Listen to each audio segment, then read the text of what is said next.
மண்ணையும் ஒரு கருவியாக்கி உமக்கென்று பாட செய்தே. களிமண்ணையும் ஒரு கருவியாக்கி உமக்கென்று பாட செய்தே. துதிகன மகிமை உமக்குத்தான், துதியும் புகழ்ச்சியும் உமக்குத்தானமே. துதிகன மகிமை உமக்குத்தான், துதியும் புகழ்ச்சியும் உமக்குத்தான். களிமண்ணையும் ஒரு கருவியாக்கி உமக்கென்று பாட செய்தீர். களிமண்ணையும் ஒரு கருவியாக்கி உமக்கென்று பாட செய்தீர்.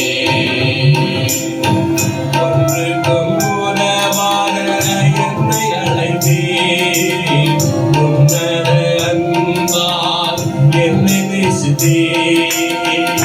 ஒன்றுக்கும் உதவாத என்னை அழைத்தீர், உன்னத அன்பால் என்னை நேசித்தீர். ராஜாக்களாக மாற்றிவிட்டீரையா, ஆசாரியனாக மாற்றிவிட்டீர். ராஜாக்களாக மாற்றிவிட்டீரையா, ஆசாரியனாக மாற்றிவிட்டீர். துதிகன மகிமை உமக்குத்தான், துதியும் புகழ்ச்சியும் உமக்குத்தானமே. துதிகன மகிமை உமக்குத்தான், துதியும் புகழ்ச்சியும் உமக்குத்தான். களிமண்ணையும் ஒரு கருவியாக்கி உமக்கென்று பாட செய்தீர். களிமண்ணையும் ஒரு கருவியாக்கி உமக்கென்று பாட செய்தீர். உளையான சேற்றில் இருந்த நம்மை மாறாத நேசத்தால் அவர் எடுத்தார், அபிஷேகத்தால் நிறைத்து விட்டார். அபிஷேக பாத்திரமாக நம்மை மாற்றிருக்கிறாரே.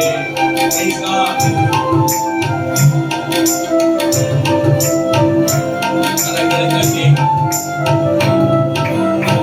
உளையான சேற்றில் இருந்த என்னை மாறாத நேசத்தால் எடுத்தீரையா. உளையான சேற்றில் இருந்த என்னை மாறாத நேசத்தால் எடுத்தீரையா. அபிஷேகத்தால் என்னை நிறைத்து விட்டீர், அபிஷேக பாத்திரமாய் மாற்றிவிட்டீர். அபிஷேகத்தால் என்னை நிறைத்து விட்டீர், அபிஷேக பாத்திரமாய் மாற்றிவிட்டீர். துதிகன மகிமை உமக்குத்தான், துதியும் புகழ்ச்சியும் உமக்குத்தானமே. துதிகன மகிமை உமக்குத்தான், துதியும் புகழ்ச்சியும் உமக்குத்தான். களிமண்ணையும் ஒரு கருவியாக்கி உமக்கென்று பாட செய்தீர். களிமண்ணையும் ஒரு கருவியாக்கி உமக்கென்று பாட செய்தீர். ஆமாண்டவரே, ஆபத்து காலத்துல எங்களுக்கு ஒரு அடைக்கலமாய் இருந்து வந்தவரே, இக்கட்டு நேரத்தில் கூட ஆறுதலும் இரக்கமும் சுருக்கமாக இருந்தீங்க. இயேசப்பா, உமக்கு நன்றி ஆண்டவரே. இந்த கிருபை ஆமென். Praise the Lord.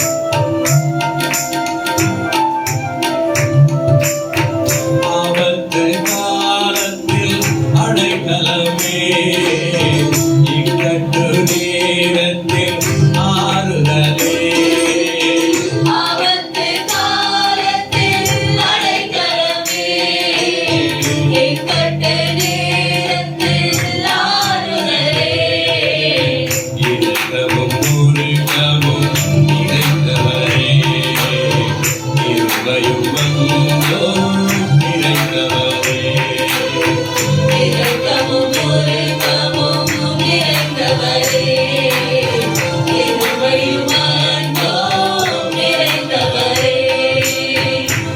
கன மகிமை உமக்குத்தான்.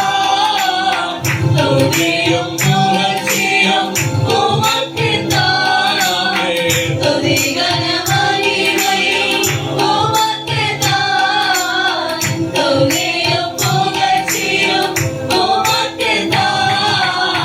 கரிமண்ணையும் ஒரு கருவியாக்கி உமக்கென்று பாட செய்தீர். கரிமண்ணையும் ஒரு கருவியாக்கி உமக்கென்று பாட செய்தீர். நம்மை ஆண்டவரே அதிசயமாக எங்களை நடத்துகிறீர், அற்புதமாக எங்களை நடத்துகிறீர் ஆண்டவரே. உடையவன் கையிலே அப்பா நாங்கள் கைமண்ணை அல்லாது இருக்கிற எங்களை எடுத்து பயன்படுத்துகிறீர்களாக உமக்கு ஸ்தோத்திரம்.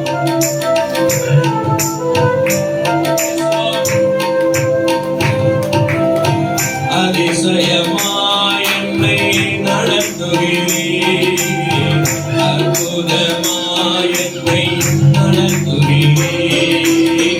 அதிசயமாய் என்னை நடத்துவீர். அற்புதமாய் என்னை நடத்துவீர்.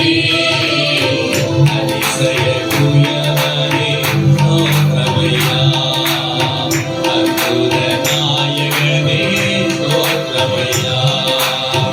அதிசய தூயவனே ஸ்தோத்திரமையா.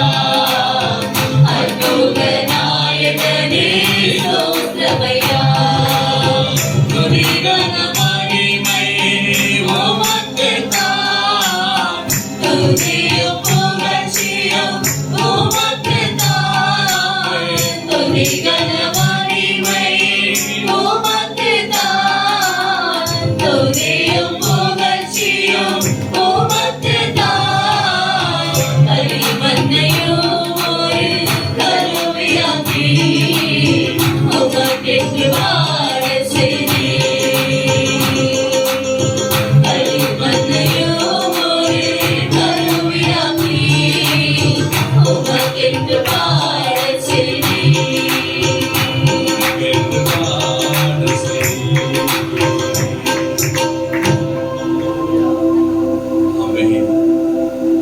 எவ்வளவும் தகுதியில்லாத எங்களை, மண்ணான எங்களை விதிக்கப்படுவதற்கு ஏதுவாக இருந்த எங்களை அப்பா உமக்கென்று ஒரு பாண்டமாக எடுத்து பயன்படுத்துகிறீர்களே, உமக்கு கோடி ஸ்தோத்திரம் ஆண்டவரே.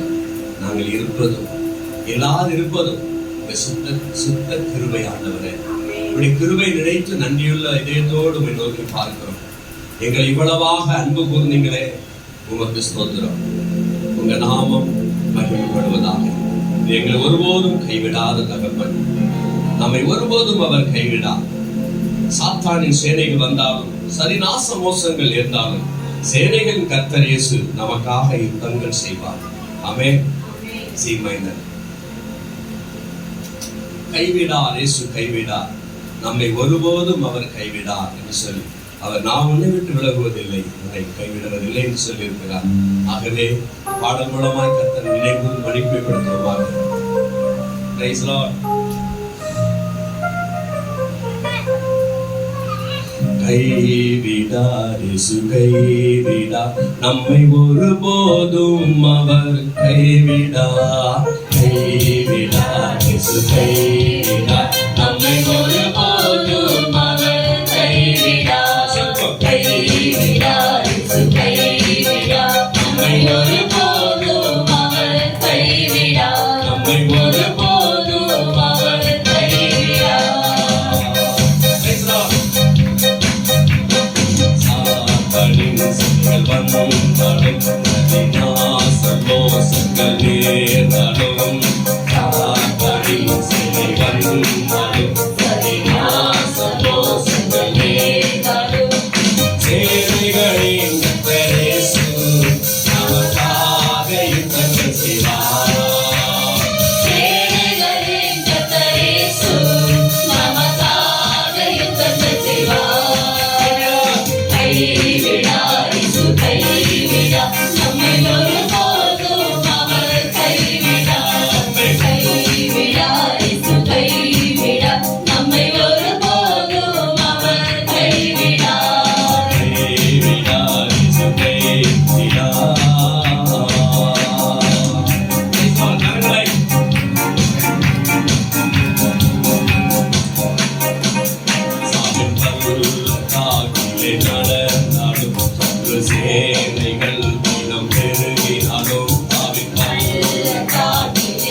கைவிடார் நம்மை ஒருபோதும் அவர் கைவிடார் கைவிடார் கைவிடார்.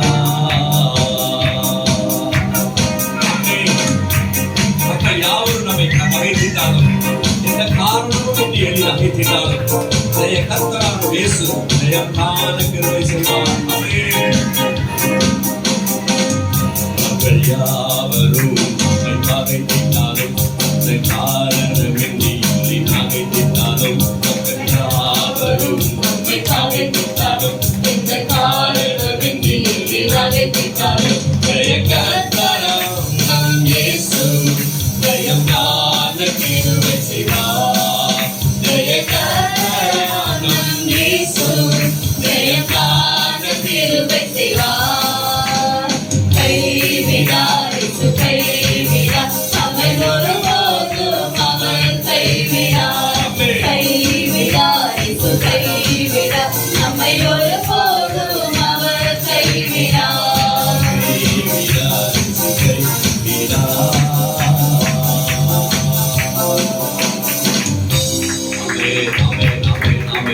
அன்பான தகப்பனே, எங்களை ஒருபோதும் கைவிடாதபடிக்கு சாத்தானின் சேனைகள் பலமாக வந்து சூழ்ந்தாலும் நாச மோசங்கள் இருந்தாலும் சேனைகளின் கர்த்தர் இயேசு எங்களுக்காக யுத்தம் செய்கிறவராய் இருப்பதற்காக ஸ்தோத்திரம். ஆமே. நன்றி கர்த்தாவே.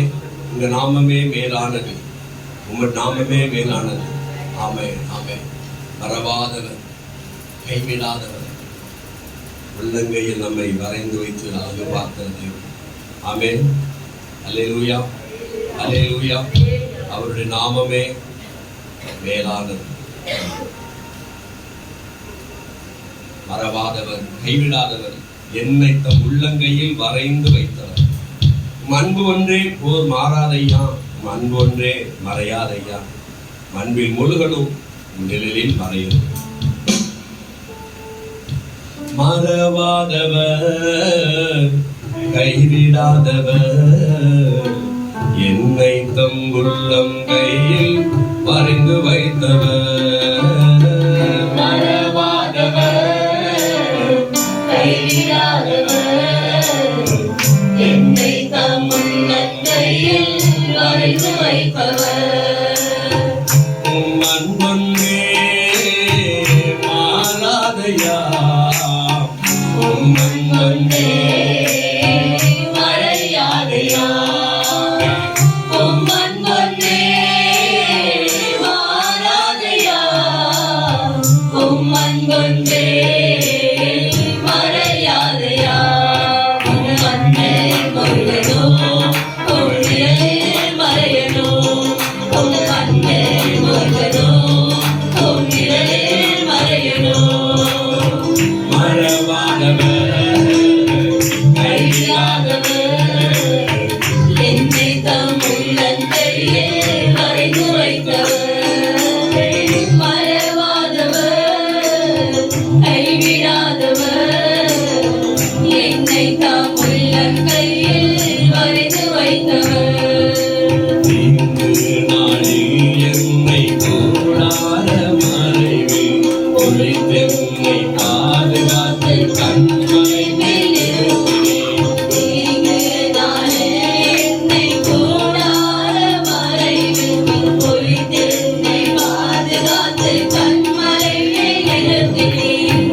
ஆனந்த பணிகளை செலுத்தி கர்த்தரை நான் பாடிடுவேன். ஆனந்த பணிகளை செலுத்தி கர்த்தரை நான் பாடிடுவேன். எனக்காக செய்து முடிக்கும் அன்பை நான் துதித்திடுவேன். எனக்காக செய்து முடிக்கும் அன்பை நான் துதித்திடுவேன். மறையனோ உங்கள் அன்பே முருகனோ பொன்னிலே மறையனோ. மறவாதவர், கைவிடாதவர், என்னை தம் உள்ளங்கையில் வரைந்து வைத்தவர். மறவாதவர்,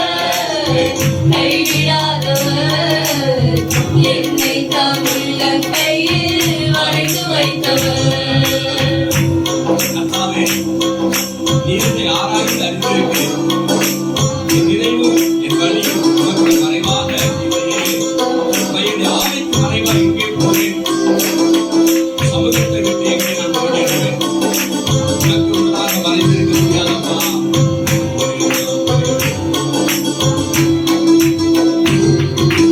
கர்த்தாவே, நீர் என்னை ஆராய்ந்து அறிகிறீர். என் நினைவும் என் வழியும் உமக்கு மறைவாக இல்லையே. கர்த்தாவே, நீர் என்னை ஆராய்ந்து அறிகிறீர். என் நினைவும் என் வழியும் உமக்கு மறைவாக இல்லையே. உம்முடைய ஆவிக்கு மறைவாய் எங்கே நான் போவேனோ? உம்முடைய சமூகத்தை விட்டு எங்கே நான் ஓடுவேனோ? எங்கும் இருந்த ஏலோரின் மேல் அன்பிலே மகிழ்ந்திடுவேன். எங்கும் இருந்தேயோ நீர் உம் அன்பில் மகிழ்ந்திடுவேன். அன்பில் மூழ்கனோ, உம் நிழலில் மறையனோ. உங்கள் அன்பில் மூழ்கனோ, உம் நிழலில் மறையனோ. மறவாதவர், கைவிடாதவர், என்னை தம் உள்ளங்கையில் வரைந்து வைத்தவர். மறவாதவர், கைவிடாதவர், என்னை தம் உள்ளங்கையில் வரைந்து வைத்தவர். உம் அன்பொன்றே மாறாதையா. உம் அன்பொன்றே மறையாதையா. உம் அன்பொன்றே மாறாதையா. உம் அன்பொன்றே மறையாதையா. உம் அன்பில் மூழ்கனோ, உம் நிழலில் மறையனோ. உங்கள் அன்பில் மூழ்கனோ, உம் நிழலில் மறையனோ. உங்கள் அன்பில் மூழ்கனோ, உம் நிழலில் மறையனோ. உங்கள் அன்பில் மூழ்கனோ, உம் நிழலில் மறையனோ.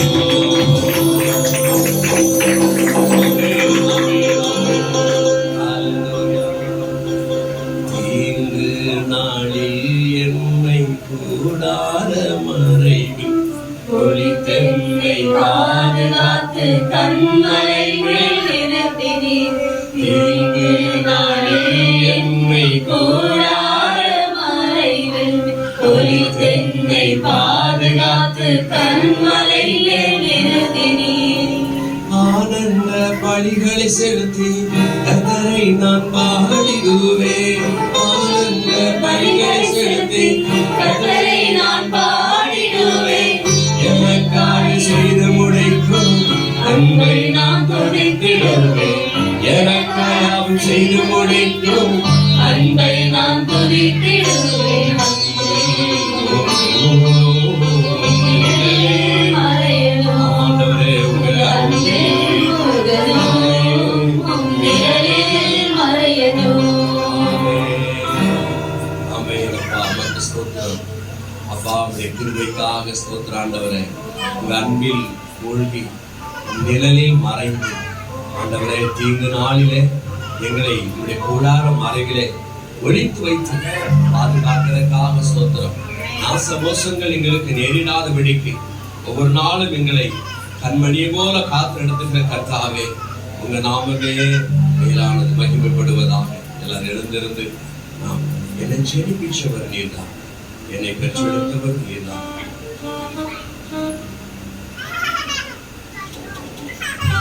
எனக்கு பேர் வச்சவர் நீதானே, தீமையினர் என்னை வளர்த்தவர் நீதானே. கண்மலையே, கண்மலையே, உமக்கு ஆராதனை என்று சொல்லி கர்த்தரை நாம் ஆராதித்து வருகிறோம். என்னை ஜெனிப்பிச்சவரும் நீதானே, என்னை பெற்றெடுத்தவரும் நீதானே, பேரு வச்சவரும் நீதானே, என்னை வளர்த்தவரும் நீதானே. என்னை ஜெனிப்பிச்சவரும் நீதானே, என்னை பெற்றெடுத்தவரும் நீதானே, பேரு வச்சவரும் நீதானே, வளர்த்தவரும் நீதானே. கண்மலையே, கண்மலையே, கண்மலையே, கண்மலையே,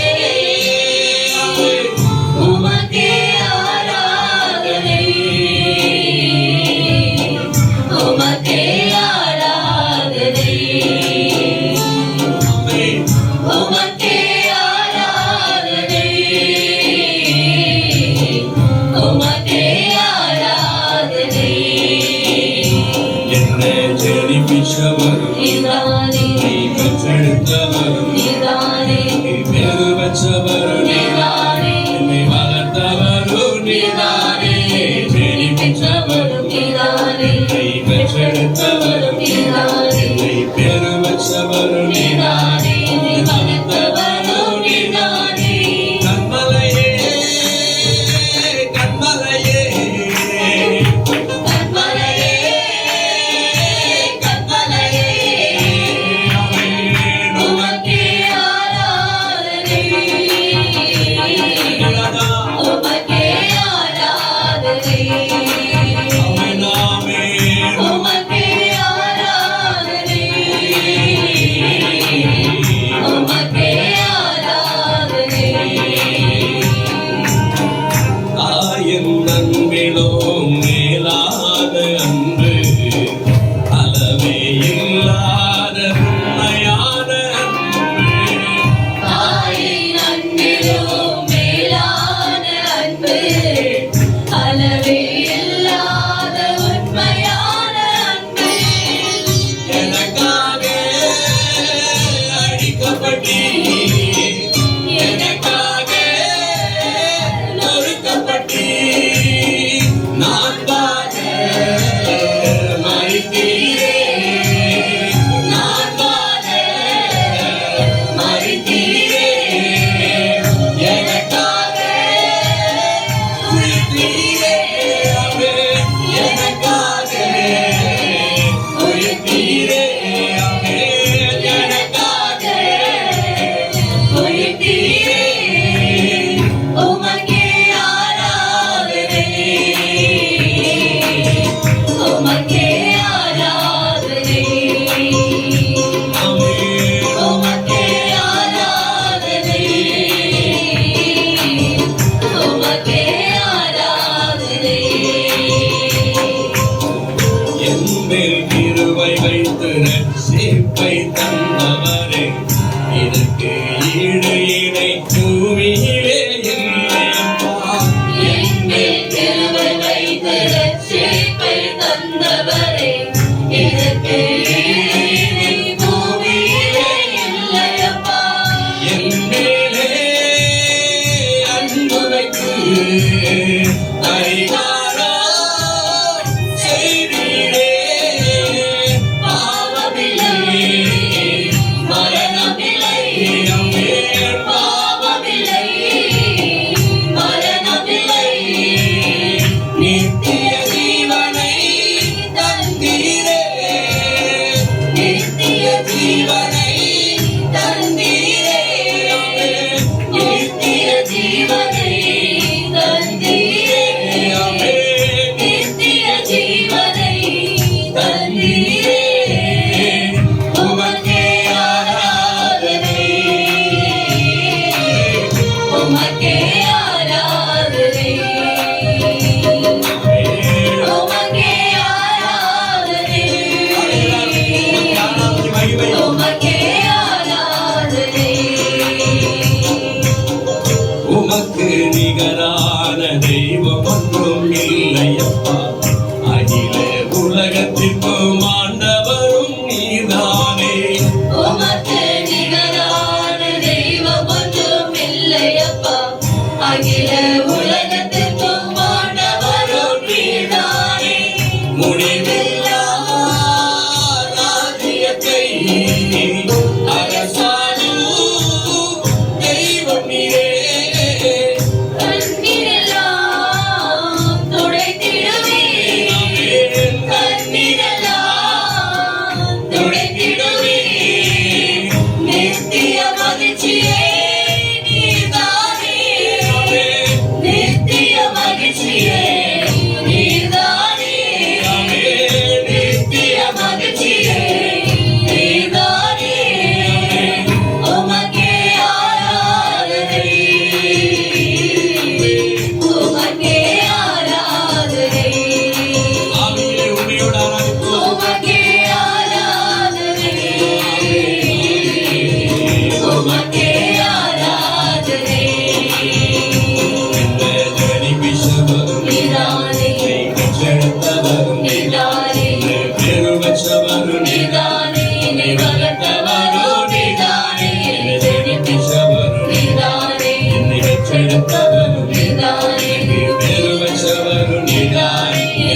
முடிவில்லாத ராஜ்யம் எங்களுக்கு அருள்படியாக எங்களை இந்த உலகத்தில் ஜெனிப்பித்தவர், பெற்றெடுத்தவர், பேரு வச்சவர் எல்லாமே நீங்க தான் பாருங்க. தாயின் அன்பை காட்டிலும் மேலான அன்பு செலுத்தி ஆண்டவரே எங்களை ஒவ்வொரு நாளும் எங்க ஆத்மாவுக்காக பரிந்து பேசி ஆண்டவரே எங்களை நித்திய ஜீவ பாதைகளிலே ஒரு நாள் நடத்துகிறதுக்காக நமக்கு ஸ்தோத்திரம். தகப்பனே உங்களுடைய கிருபை எங்களை தொடர்ந்து நடத்துகிறதுக்காக ஸ்தோத்திரம். ஆண்டவரே உங்க நாமம் மேலான நாமம். நன்றி தகப்பனே. எங்க மத்தியில எழுப்புதலை கொண்டு வாருங்க. பரிசுத்த ஆவியானவரே எழுப்புதலை கொண்டு வாருங்க. ஆண்டவரே பரிசுத்த ஆவியே, எங்கள் பரிசுத்த ஆவியே, உமது ஜனங்கள் உண்மையிலே மகிழ்ந்திருக்க வேண்டும் ஐயா. ஒவ்வொரு நாளும் உயிர் பெற்று உமக்காக வாழணும் ஐயா, உமக்காக வாழணும் ஐயா. சி மேஜர் எல்லாரும் தேவனை சொல்லுங்கள். உண்மையான ஒரு ஆராதனைகளை ஏறெடுக்கும்படியாக நம்ம குடும்பமாக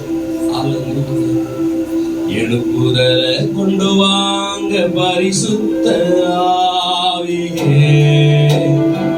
எங்கள் பரிசுத்த ஆவியே. எழுப்புதலை கொண்டு வாங்க பரிசுத்த ஆவியே, எங்கள் பரிசுத்த ஆவியே. எழுப்புதலை கொண்டு வாங்க பரிசுத்த ஆவியே, எங்கள் பரிசுத்த ஆவியே. உமது ஜனங்கள் உம்மிலே மகிழ்ந்திருக்க வேண்டும் அப்பா.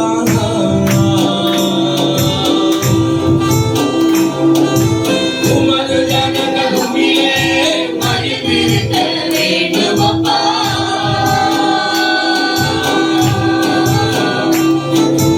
ஒவ்வொரு நாளும் உயிர் பெற்று உமக்காக வாழணும்பா.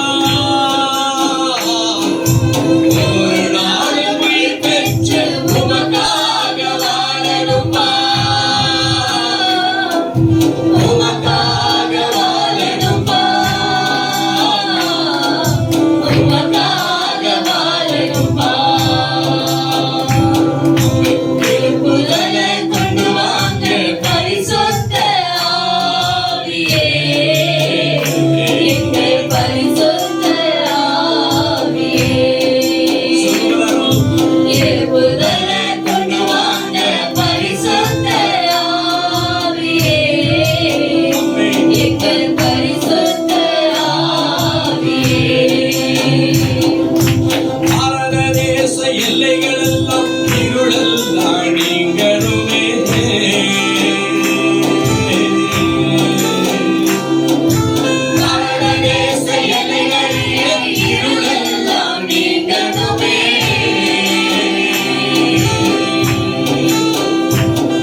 பரிசுத்த ஆவியே அல்லேலூயா.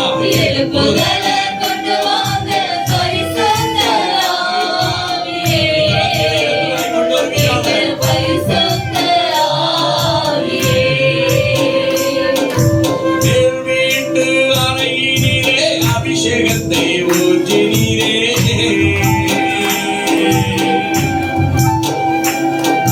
மேல் வீட்டு அறையிலே அபிஷேகத்தை ஊற்றினீரே.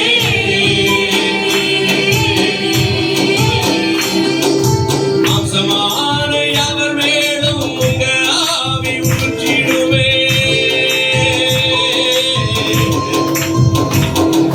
மாம்சமான யாவரிலும் உங்க ஆவி ஊற்றிடுவே.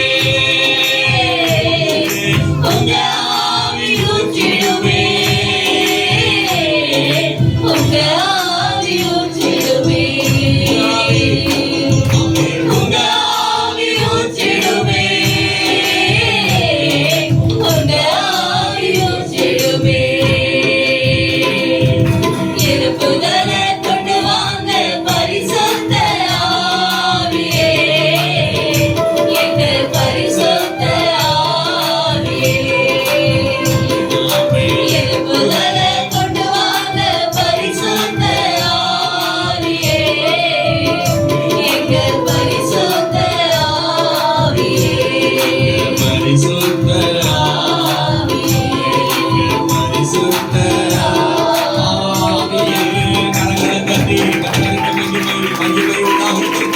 ஆமென், ஆமென், ஆமென், ஆமென். வாய் திறந்து துதிங்க, ஸ்தோத்திரம் பண்ணுங்க. அந்நிய பாஷையில பேசி கர்த்தரை மகிமைப்படுத்தலாம். கர்த்தர் நல்லவர், அவர் கிருபை என்றும் என்று நம்மோடு இருக்கிறது. ஆமென். அவர் எழுப்புதலை கொண்டு வருகிற தேவன். ஆமென். ஆவியிலே ஒரு நினைவுகளோடு, ஆவியிலே ஒரு நினைவுகளோடு எழுப்புதல் ஆண்டவரே, வேட்கையாரிலே இறங்கிற பரிசுத்த ஆவியானவரே, இந்த கால நேரத்திலே உள்ளத்திலே இறங்கி ஆண்டவரே, அப்பா உம்முடைய பிள்ளைகள் ஒவ்வொருவரையும் நிரப்பி நடத்துவீராக ஆண்டவரே. ஹல்லேலூயா. தடைகள் யாவும் நீங்கி போவதாக. ஹல்லேலூயா, ஹல்லேலூயா.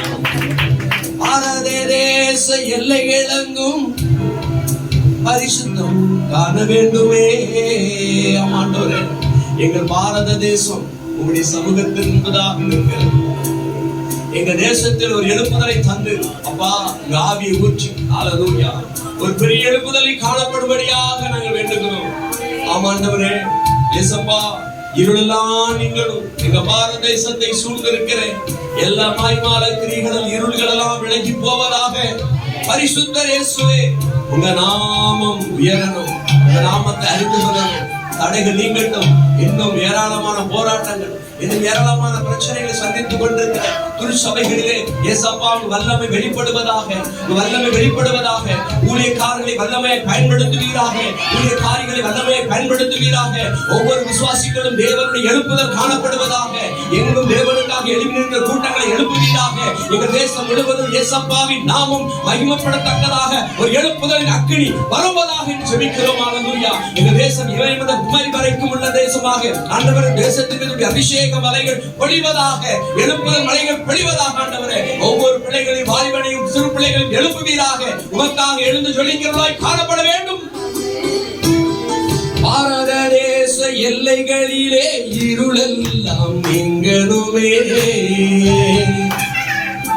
பரிசுத்தர் இயேசுவே, உங்க நாமம் உயரணுமே. உங்க நாமம் உயரணுமே. உங்க நாமம் உயரணுமே. உங்க நாமம் உயரணுமே. உங்க நாமம் உயரணுமே. எழுப்புதலை கொண்டு வாங்க பரிசுத்த ஆவியே எங்கள் பரிசுத்த ஆவியே ஆமென், ஆமென். எழுப்புதலை கொண்டு வாங்க பரிசுத்த ஆவியே எங்கள் பரிசுத்த ஆவியே பரிசுத்த ஆவியே தேவ சமூகத்தில் நம்ம ஒப்புக்கொண்டோம். ஆண்டவரே, எழுப்புதலுக்கு தடையாய் காணப்படுகிற ஆண்டவர், எழுப்புதலுக்கு தடையாய் இருக்கிற எல்லா தடைகளையும் தேசத்தை விட்டு அகற்றி போடுவீராக. எழுப்புதலுக்கு விரோதமாய் கிரியை செய்கிற, திருச்சபைகளுக்கு விரோதமாய் கிரியை செய்கிற, ஆராதனைக்கு விரோதமாய் கிரியை செய்கிற எல்லா அந்தகார சக்திகளை இயேசுவின் நாமத்திலே நாங்கள் கட்டி ஜெபிக்கிறோம். இயேசப்பா, உம்முடைய எழுப்புதல் அக்கினி தேசம் முழுவதும் பற்றி பரவி பிடிப்பதாக. ஆமென். வெளிப்படுத்தல் விசேஷம் 7ஆம் அதிகாரம் 4ஆம் வசனத்திலிருந்து 8ஆம் வசனம் வரைக்கும் ஒருவர் சத்தமிட்டு வாசிக்கலாம். முத்திரை போடப்பட்டவர்களின் தொகையை சொல்ல கேட்டேன். இஸ்ரவேல் புத்திரருடைய சகல கோத்திரங்களிலும் முத்திரை போடப்பட்டவர்கள் 144,000 பேர். யூதா கோத்திரத்தில் முத்திரை போடப்பட்டவர்கள் 12,000 பேர்.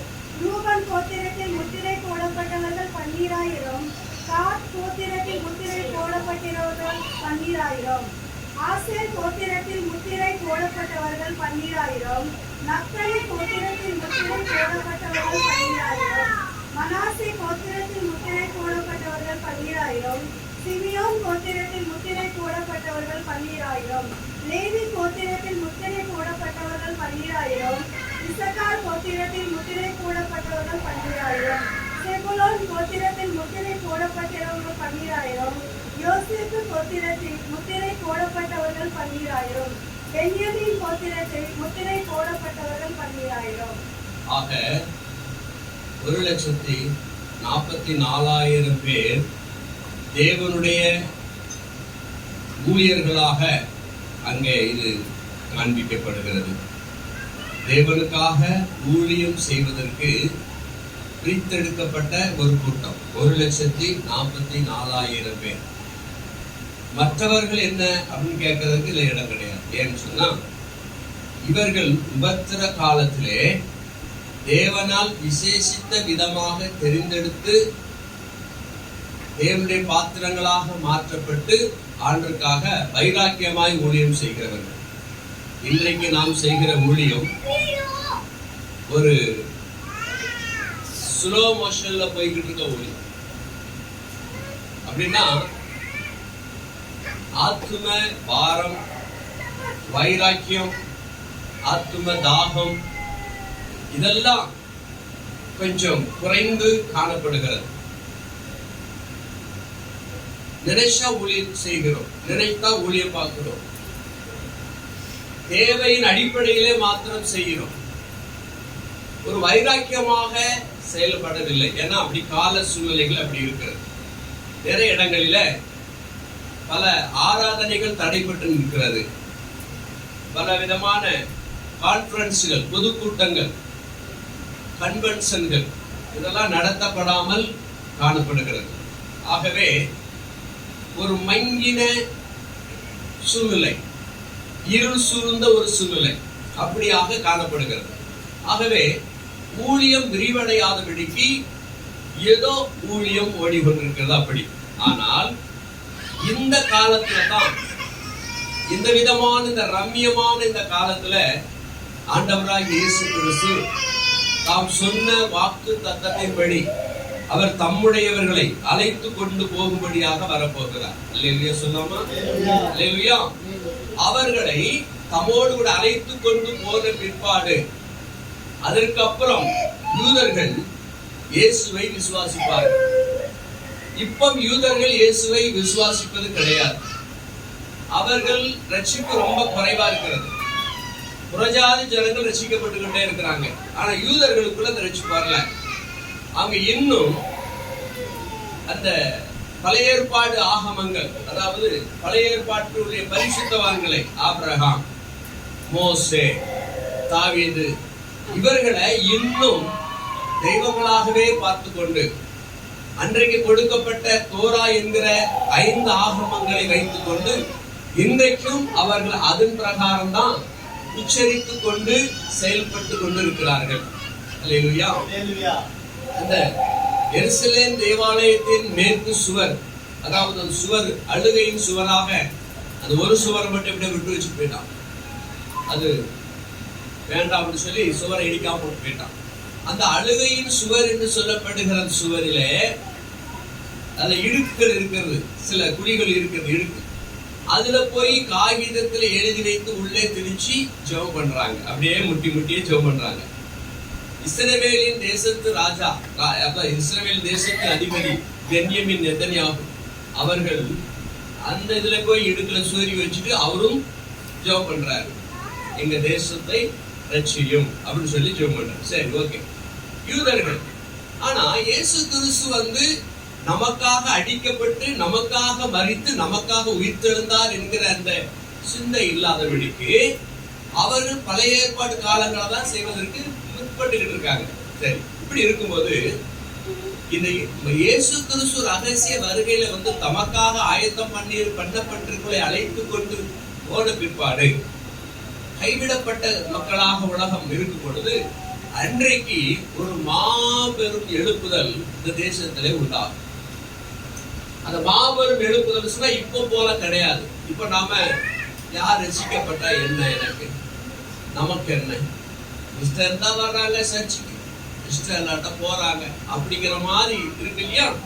நான் இஷ்டம் தான் போவேன், இஷ்டம் இல்லாட்டா போக மாட்டேன் அப்படிங்கிற மாதிரி சனங்கள் நடந்து கொள்றாங்க இல்லையா? இது அந்த காலத்துல இருக்காது. அப்போ வேகமாக துரிதமாக மக்கள் தேவனை ஆராதிக்க ஒரு புதிய உற்சாகத்தோடு எழுப்புவாங்க.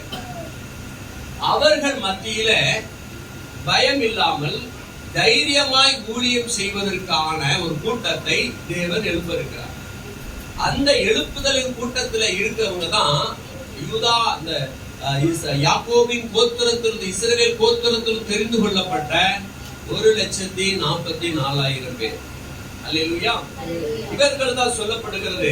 முதல் வசனம் நாம் படிக்கும் போது 7ஆம் அதிகாரத்துல முதல்ல நாம் படிக்கிறோம், இவைகளுக்கு பின்பு பூமியின் 4 திசைகளில் 4 தூதர்கள் பூமியின் மேலாவது, சமுத்திரத்தின் மேலாவது, ஒரு மரத்தின் மேலாவது காற்று அடியாதபடிக்கு பூமி 4 காற்றுகளையும் பிடித்திருக்க கண்டேன். ஜீவனுள்ள தேவனுடைய முத்திரையை கோலை உடைய வேறொரு தூதன் பூமியின் உதிக்கும் திசையிலிருந்து ஏறி வர கண்டேன். அவன் பூமியையும் சமுத்திரத்தையும் சேதப்படுத்துகிறதற்கு அதிகாரம் பெற்ற அந்த 4 தூதரையும் நோக்கி, நமது தேவனுடைய ஊழியக்காரன் நெற்றியிலே முத்திரை போட்டு தீரும் அளவும் பூமியையும் சமுத்திரத்தையும் மரங்களையும் சேதப்படுத்தாதிருங்கள் என்று மகா சத்தமிட்டு கூப்பிட்டான். இப்படி ஒரு சத்தம் வருகிறது. ஆகவே முத்திரை போடப்படுகிறார்கள். முத்திரை போடப்படுகிறது என்று சொல்லப்படும் போது அந்த 1,44,000 பேர் முத்திரையிடப்படும் பொழுது அவர்கள் தனக்குரியவர்களாக பிரத்யேகமாக தெரிந்தெடுக்கப்பட்ட உரிமை உள்ள பிள்ளைகளாய் மாற்றப்படுகிறார்கள். அல்லேலூயா. ஏன்னா இவங்க இஸ்ரவேல் கோத்திரத்திலிருந்து எடுக்கப்பட்டவர்கள். 14ஆம் அதிகாரத்தில் சொல்லப்படுகிற வேற ஒரு காரியத்தை பார்க்கிறோம். அப்ப இந்த 1,44,000 பேர்கள் அந்நாட்களிலே பயங்கர உபத்திரவங்கள், சத்துருவானவன் அந்த கிறிஸ்துவின் நாட்களிலே ஊழியம் செய்வதற்காக பிரத்யேகமாக தெரிந்தெடுக்கப்பட்ட பிள்ளைங்க. ஆமென். அல்லேலூயா. அதாவது ஒரு படை இருக்கிறது. இஸ்ரவேல் நாட்டுல அநேக படைகள் இருந்தாலும் ஒரு படை விசேஷமான படை இருக்கிறது. அது படைகள் சொன்னா கொஞ்சம் அதிரடியான செயல்படுகிற படைகள். அவங்க பல பயிற்சிகளை பெற்று பலவிதமாக சோதிக்கப்பட்டு எல்லா விதத்திலும் பர்ஃபெக்டா ஆனவங்க தான் வச்சிருப்பாங்க. அது குறைஞ்சது ஒரு 2000 அவ்வளவுதான் வச்சிருப்பாங்க. அதுக்கு மேல வைக்க முடியாது. அவங்க அவ்வளவு இருந்து அரிசி எடுத்துப்பட்டவங்க. அவங்க எந்த இடத்துல போய் யுத்தம் பண்றது, திடீர்னு ஒரு பயங்கரமான கொரில்லா தாக்குதலுக்கு ஆயத்தமாக இவங்களை விட்டுருவாங்க. இவங்க போய் எல்லா இடமும் சொல்லி முடிச்சுருவாங்க. அப்படிப்பட்ட எல்லா நாடும், ஒவ்வொரு நாடும் தங்களுக்கு என்று ஒரு குறிப்பிட்ட ஸ்பெஷல் ஸ்போர்ட்ஸ் வச்சிருக்கிறாங்க. அவங்கள முக்கியமான கட்டத்துல அவங்க இறக்கி விடுவாங்க. முக்கியமான கட்டத்துல இறக்கிவிட்டு அவங்க யுத்தத்தை செய்வாங்க. அதே போலதான் தேவன் தம்முடைய பிள்ளைகளை எந்த சூழ்நிலையில் யுத்தம் செய்வதற்கான ஒரு கூட்டத்தை ஆயத்தம் பண்ணி இருக்கிறார். அவர்கள் தான் நெற்றியிலே முத்திரை போடப்பட்டவர்கள். என்ன சொல்லப்படுது வசனம்? அந்த வசனம் என்ன சொல்லுகிறது? தேவனுடைய ஊழியர்களை, அதாவது இஸ்ரவேல் புத்திரன் கோத்திரத்திலிருந்து இவர்கள் என்ன சொல்லப்பட்ட வசனம் கடைசியில பார்த்தோம். 8வது வசனம், சாரி 5வது 3வது வசனம் சொல்லிச்சேன். நமது தேவனுடைய ஊழியக்காரரின் நெற்றிகளில் முத்திரை. ஆமென். நெற்றியிலே முத்திரை, இந்த நெற்றியிலே முத்திரை பெற்றவர்கள் அந்நாட்களில் இறங்கி ஊழியம் செய்வார்கள். அப்பொழுது இந்த உலகத்தினை அந்தி கிறிஸ்து ராஜ்யம் நடந்து கொண்டிருக்கும்போது அவருடைய ஆளுகை, அவருடைய அடக்குமுறைகள், அவருடைய துன்பப்படுத்தல் எல்லாத்துக்குமே அவர்கள் இசைந்து செயல்பட்டு, அதாவது அவர்களெல்லாம் அதை எதிர்த்து செயல்படுகிறவர்களாக, ஒரு வல்லமை நிறைந்தவர்களாக இவர்கள் காணப்படுவார்கள். அல்லேலூயா. இப்ப முத்திரை போடப்படுகிறது ஒரு அதிகாரத்தை குறிக்கிறது, அவருக்கு சொந்தமானவர்கள் குறிக்கிறது. முத்திரை போட்டவர்களை கண்ட உடனே சத்துருவானவன் பயப்படுவான். அல்லேலூயா. இப்ப நாம அப்படியே எசேக்கியேல் புத்தகம் 9ஆம் அதிகாரம் 1ஆம் வசனத்திலிருந்து 6ஆம் வசனங்கள் வரை வாசிக்கும்படியாக நான் கேட்டுக்கொள்கிறேன். எசேக்கியேல் புத்தகம் 9 6ஆம் வசனத்திலிருந்து 1லிருந்து 6 வசனங்கள் வரை.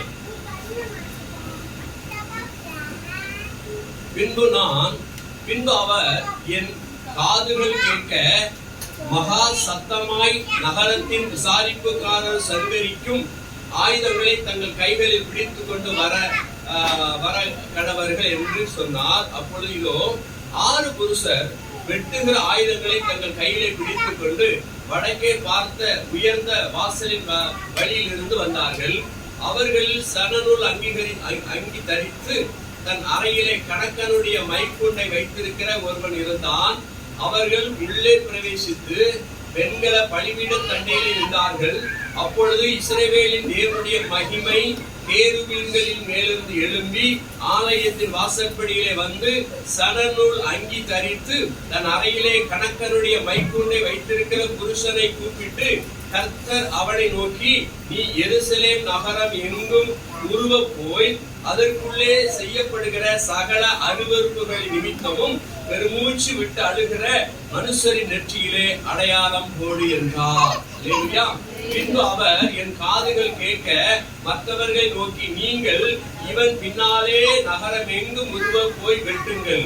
உங்கள் கண் தப்ப விடாமலும் நீங்கள் இறங்காமலும் முதியோரையும் வாலிபரையும் கன்னிகைகளையும் குழந்தைகளையும் ஸ்திரீகளையும் சங்கரித்து போடுங்கள்.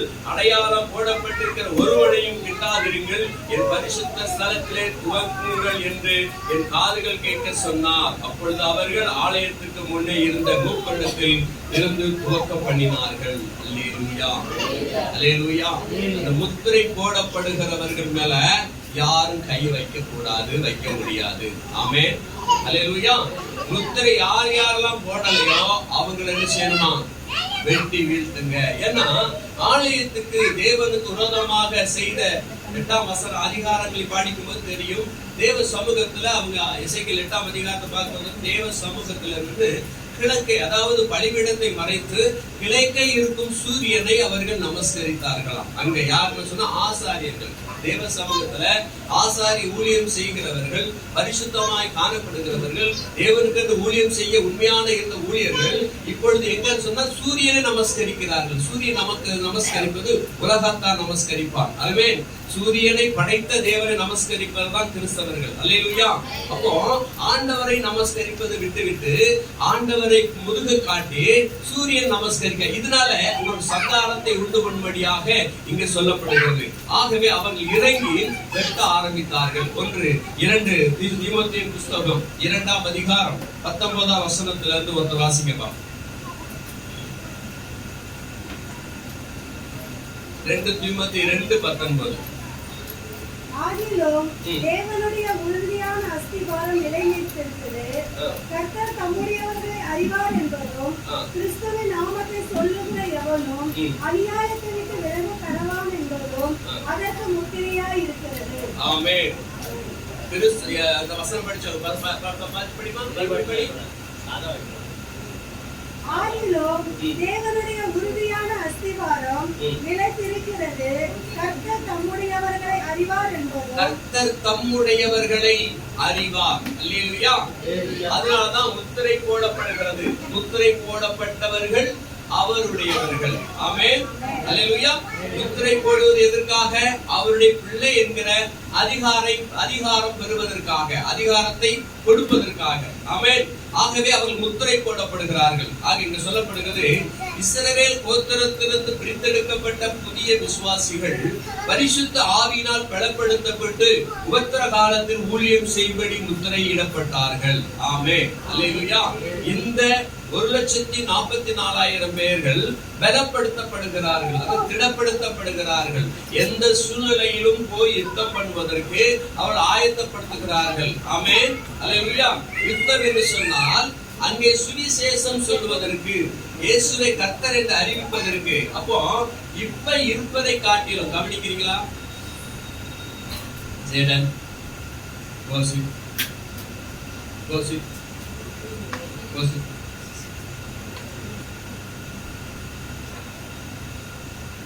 करे एबरा कर करे ए गुटी ए कविता அவளை जी சொல்றே உட்கார் sit down உட்காருங்க praise God hallelujah சரி இப்போ இவங்க பரிசுத்த ஆவியினால பலப்படுத்தப்படுவாங்க. அதாவது தேவனுடைய சுவிசேஷம் அறிவிப்பதற்காக.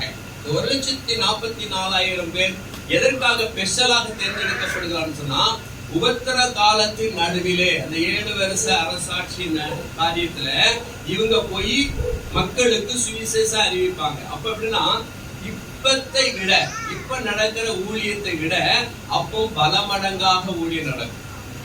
அல்லேலூயா. அன்றைக்கு பல மடங்காக நடக்கும். ஏன்னு சொன்னா அவங்க ஸ்பெஷலாக இறக்கப்பட்டாங்க. அவங்க 1,44,000 பேர் தேவனுக்காக ஸ்பெஷலாக இறக்கப்படுவாங்க. அதனால இந்த வசனம் சொல்லுது, நாம சுவிசேஷம் சொல்லாது இருந்தால் நமக்கு ஐயோ, கொடுக்கப்பட்ட வேலையை உண்மையை செய்யா இருந்தா நமக்கு ஐயோ. அல்லேலூயா. ஒவ்வொருத்தருக்கும் ஐயோ தான். சொல்ல செய்யலன்னா ஐயோ தான். சரி, நம்மள மாற்ற ஆண்டவர் எதிர்பார்த்துக்கிட்டு இருக்குல்ல, இன்னொரு படையை வச்சிருக்கிறாரு. ஆமென். அவங்க எப்பன்னா உபத்திர காலத்துல செயல்படுவது. அதனால அவங்க மேல நெற்றியில முத்திரை போடப்படுகிறது. ஒவ்வொரு அடையாளம் படும். யாரும் அவங்க தொட முடியாது. அதுக்காக கொல்ல முடியாது கிடையாது, நடக்கும், கொல்லுவாங்க, எல்லாம் செய்வாங்க. ஆனால் அவங்க ஸ்பெஷல் ஸ்போர்ட்ஸ். அவங்க தேவ கோத்திரத்தில் இஸ்ரவேல் கோத்திரத்தில் பிரத்யேகமாக தேர்ந்தெடுக்கப்பட்டவர்கள். அவர்களை கொண்டு தேவன் அந்நாட்களிலே பெரிய எழுப்புதலை கட்டளையிடுவார். தேசம் முழுவதுக்கும் அந்நாட்களில் உபத்திரப்படுகிற அந்த மக்கள் மத்தியிலே அதிகமான ஜனங்கள் ரசிக்கப்படுவார்கள். தேவனால் இவர்கள் முத்திரையிடப்பட்டதால் சரீர மரணத்தினும் சாத்தானி உபத்திரவத்தால் உண்டாகும் இரத்த சாட்சி மரணத்தினும் விடுவிக்கப்படுவார்கள் என்ற அர்த்தம் கிடையாது. இதுக்காக சரீர மரணத்திலிருந்தும் ரத்த சாட்சியை மறிப்பது இங்க விடுவிக்கப்படுவாங்க அப்படின்னு கிடையாது. முத்திரை போடப்பட்டனால நமக்கு ஒரு நினைப்பு உண்டு. சிஸ்டர் லில்லி இருக்காங்க.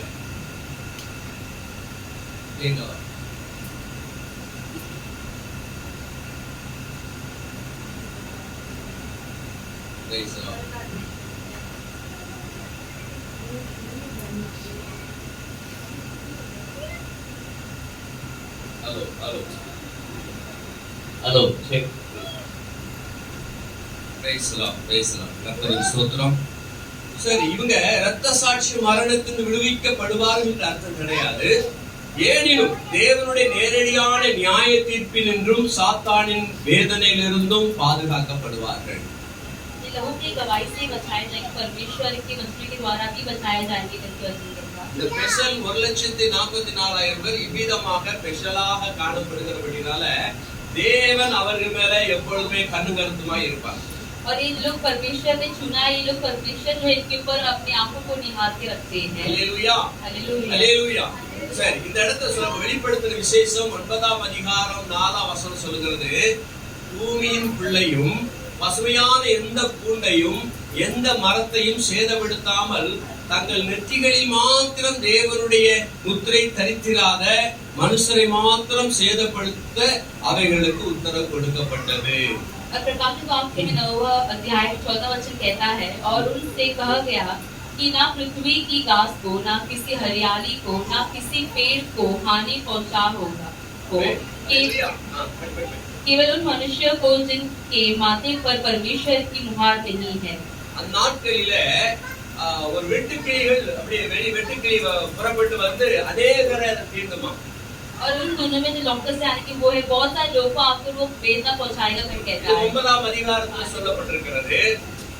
அவங்க என்ன பண்ணா, பூமியின் புல்லையும் பசுமையான எந்த புல்லையும் எந்த மரத்தையும் சேதப்படுத்தாமல், वचन कहता है कि पृथ्वी की घास को, ना किसी हरियाली को, ना किसी पेड़ को हानि पहुंचा पाए, தங்கள் நெற்றிகளில் தேவனுடைய முத்திரையை தரித்திராத, और अपने माथे पर जिसकी परमेश्वर की मुहर नहीं है, தங்கள் நெற்றிகளில் தேவனுடைய முத்திரையை தரித்திராத, और जिनके माथे में परमेश्वर की मुहर नहीं है, மனுஷரை மாத்திரம் சேதப்படுத்துறதுக்கு அதுக்கு அதிகாரம் கொடுத்து, और केवल मनुष्य को ही हानि पहुंचा सकता है। 144 ஒண்ணுமே பண்ண முடியாது. और जो 1 लाख से 40,000 से लोग ज्यादा है, उनको कुछ नहीं कर पाएगा। அவர்களை இந்த வெட்டுக்கிளிகள் அவர்களை தீர்ந்தார்.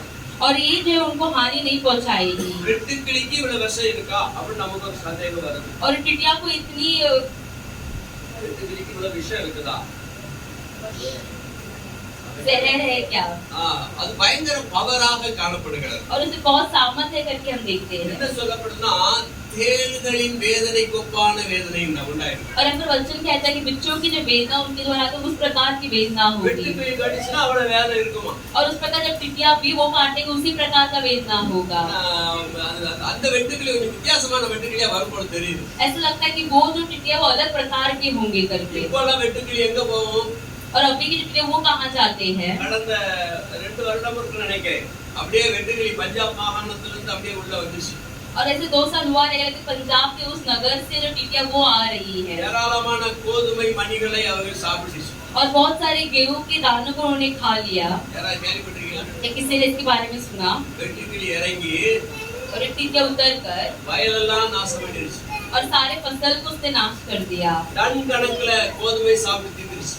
और बहुत सारे किलो के जो गेहूं उसने खाकर खत्म कर அந்த दिया। பஞ்சாபி சகோதரர்கள்லாம் அந்த புஷ்பலமா ஒரு வலையை பிடிச்சிட்டு எல்லாம் ஓடி ஓடி போய் அடிச்சு போய்கிட்டு இருந்தாங்க. और इसे पंजाब वहाँ के जो लोग एक जाल को रखकर उनको मार रहे थे। எங்க இருந்து அவ்வளவு வெட்டுக்கிளி வந்ததுன்னே தெரியல. और कहाँ से इतनी टिटिया आए करके नहीं पता। வெளிப்படத்துல ஏராளமான ரகசியம் இருக்கிறது. और प्रकाशित वहाँ के बहुत सारे रहस्य हैं। சூளையில இருந்து புறப்படுற மாதிரி புறப்பட்டு வருவது.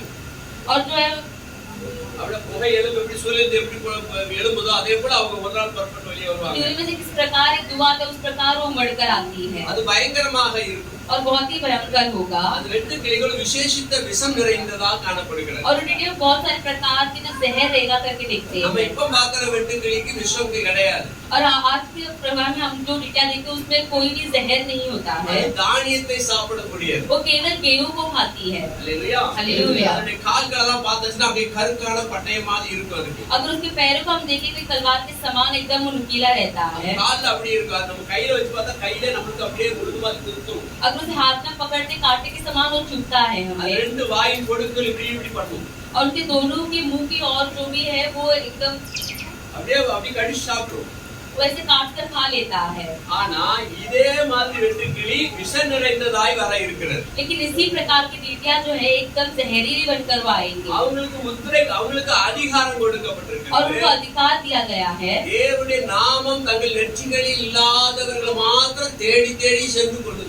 कि जिनके माथे पर परमेश्वर की मुहर है, केवल उनको ढूंढ ढूंढ कर जाकर उन्हें मारती है। அல்லேலூயா. हालेलुया। அவங்களுக்கு என்ன கொடுக்கப்பட்டிருக்குன்னா, நெத்தில யாரெல்லாம் முத்திரை தரிக்கலையோ और उनको कहा गया है कि जिन्होंने भी परमेश्वर की मुहर अपने माथे में नहीं है, அவர்களை மாத்திரம் கடிப்பதற்கு அதுக்கு அதிகாரம் கொடுக்கிறார். केवल उन्हीं को काटने के परमेश्वर ने अधिकार देते हैं। பயங்கர வேதனை நிறைந்த ஒரு அனுபவமாய் மாறும். और बहुत ही वेदनाएं का अनुभव होगा वो। ஆமென். आमेन। அல்லேலூயா. हालेलुया। 1,44,000 இவர்களை குறித்து நாம வெளிப்படுத்தல கொஞ்சம் 2 அதிகாரங்களை ஒப்பிட்டு நாம பார்க்க இருக்கிறோம். और विशेष लोग के बारे में हम 2 अध्याय को रखकर हम एक समान करके देखेंगे। 7ஆம் அதிகாரமும் 14ஆம் அதிகாரமும் நீங்க எடுத்து வைத்துக் கொள்ளுங்க. और 7वां अध्याय को 14वां अध्याय को आप लेकर रखिए। 7ஆம் அதிகாரத்துல சொல்லப்பட்ட 1,44,000 14ஆம் அதிகாரத்துல சொல்லப்பட்ட 1,44,000 கொஞ்சம் வித்தியாசங்கள் இருப்பதை உங்களுக்கு இதுல வெளிப்படுத்த நான் முற்படுகிறேன்.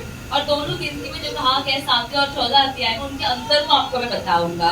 அதாவது 7ஆம் அதிகாரத்துல நாம் பார்க்கும் பொழுது ஏழாம் அதிகாரத்திலே உள்ளவர்கள் அத்தனை பேரும் யூதர்கள் என்பதும் கோத்திர ரீதியாக உறுதிப்படுத்தப்படுகிறது. और इस 7वां अध्याय में जो इनके बारे में कहा गया वो यूदिया के गोत्र से है और कहा जाता है। 7:3 வசனத்துல சொல்லப்படும் அவர்கள் தேவனுடைய ஊழியக்காரர் என்று அழைக்கப்பட்டார்கள்.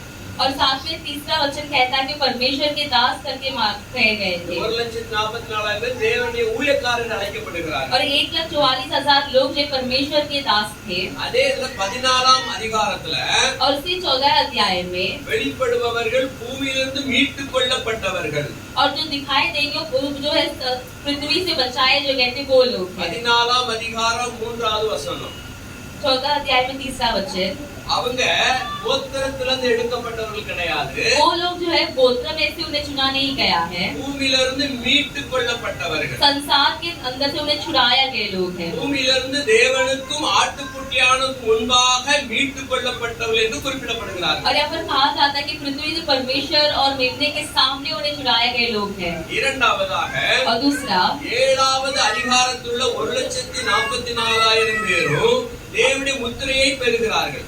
और 7वां अध्याय में देखते हैं कि 1,44,000 लोग जो परमेश्वर की मुहार को वो पाते हैं। 7:3 சொல்லப்படுகிறது. और 7वां अध्याय के तीसरे वचन में कहा गया है। 14ஆம் அதிகாரத்தில் என்ன சொல்லப்படுதுன்னா और 14 अध्याय में कहा जाता है 14ஆம் அதிகாரத்தில் உள்ளவர்கள் நெற்றிகளில் ஆட்டுக்குட்டியானவரின் நாமமும் பிதாவின் நாமமும் எழுதப்படுகிறது. और यहाँ के जो 1,44,000 लोग उनके माथे में परमेश्वर की लहू के नाम और प्रभु का नाम लिखा गया है। 7ஆம் அதிகாரத்தில் முத்திரை और 7वां अध्याय में जो है मुहार 14ஆம் அதிகாரத்தில் நாம எழுதப்படுகிறது.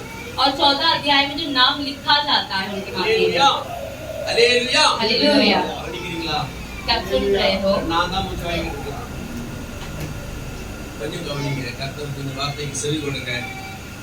மூணாவதாக और तीसरा 7வது அதிகாரத்தில் முத்திரையிடப்படும் நிகழ்ச்சி और 7वां अध्याय में जिनको मुहार दिया गया वो जो घटना है 7வது முத்திரை உடைக்கப்படுவதற்கு முன் பூலோகத்தில் நடைபெறுகிறது என்பது தெளிவாகிறது. और 7वां वो जो मुहार तोड़ने के पहले हुआ होता है करके हम देखते हैं। ஆமென். ஆமென். 7வது முத்திரை உடைக்கல. फिर 7वां मुहार जो टूटा नहीं गया है 7வது முத்திரை 8ஆம் அதிகாரத்துல தான் வருது. और 7वां जो मुहार वो 8वां अध्याय पर आती है। இது 7ஆம் அதிகாரத்துக்கு 6 முத்திரைகள் உடைக்கப்படுகிறது. और 7वां अध्याय के पहले 6 मुहार जो टूटे गए थे 7ஆம் முத்திரை 8ஆம் அதிகாரத்துல வருது. अब ये 7वां मुहार वो 8वां अध्याय पर आती ஆனா है। அதுக்கு முன்னால என்ன சொல்லப்படுதுன்னா लेकिन उसके पहले यहाँ पर कहा जाता है முத்திரையிடப்படும் நிகழ்ச்சி 7ஆம் முத்திரை உடைக்கப்படும் முன் பூலோகத்தில் நடைபெறுகிறது என்பது 7:1 சொல்லப்படுகிறது. और 7वां अध्याय में पहला वचन कहता है कि मुहार तोड़ने वाला घटना जो है वो संसार में होती है। ஆனா 14ஆம் அதிகாரத்துல உள்ள 1,44,000 பேரும் लेकिन 14 अध्याय पर जो 1,44,000 लोग हैं பரலோகத்தில் சீயோன் மலையிலே உபத்திரவ காலத்தின் மத்தியிலே கோப கலசங்கள் ஊற்றப்படுவதற்கு சற்று முன்பாக காணப்படுகிறார்கள். और जो सिय्योन के उस पर्वत पर परमेश्वर का जो कलश उड़ने के उस पहले वो दिखाई देता है। அல்லேலூயா. हालेलुया। இங்க முத்திரை 7 முத்திரைகள் और 7वां अध्याय पर जो 4 तो मुहार है இன்னொன்று 7 கலசங்கள் और दूसरा जो 7 कलश है இன்னொன்று 7 எக்காலங்கள் और दूसरा जो 7 तुर्की है இப்படிலாம் வெளிப்படுத்தல சொல்லப்பட்டு கொண்டே और வருகிறது. इस प्रकार प्रकाश वाक्य में कहते हुए आते ஆக हैं। நம்ம முத்திரைக்குள்ளதாக உட்கார்ந்துட்டு இருக்கோம். और अभी जो हम मुहार के अंदर ही हम देख रहे हैं। ஆமென். आमीन। இந்த முத்திரைக்குள்ள நடக்கிற இடைப்பட்ட காலத்து சம்பவங்களை தான் நம்ம பார்த்துக்கிட்டு இருக்கிறோம். और मुहार के पहले जो घटना घटते उसी घटने को हम देखते आ रहे हैं। நமக்குள்ள குழப்பம் வராமல் இருப்பதற்காக தான் இந்த ரெண்டுக்கும் ஒப்பிட்டு பார்க்கப்படுகிறது. और इसमें हमारे अंदर कोई गड़बड़ी ना आने के कारण हम 2 अध्याय को रखकर एक समान हम करके देख रहे हैं। நான்காவதாக और चौथा कार्य 14ஆம் அதிகாரத்தில் உள்ளவர்கள் ஸ்திரீகளால் தங்களை கரைப்படுத்தாதவர்கள். और जो 14 अध्याय के जो चुने गए लोग हैं स्त्रियों के द्वारा अपने आप को अशुद्ध नहीं करते हैं கற்புள்ளவர்கள். और एकदम वो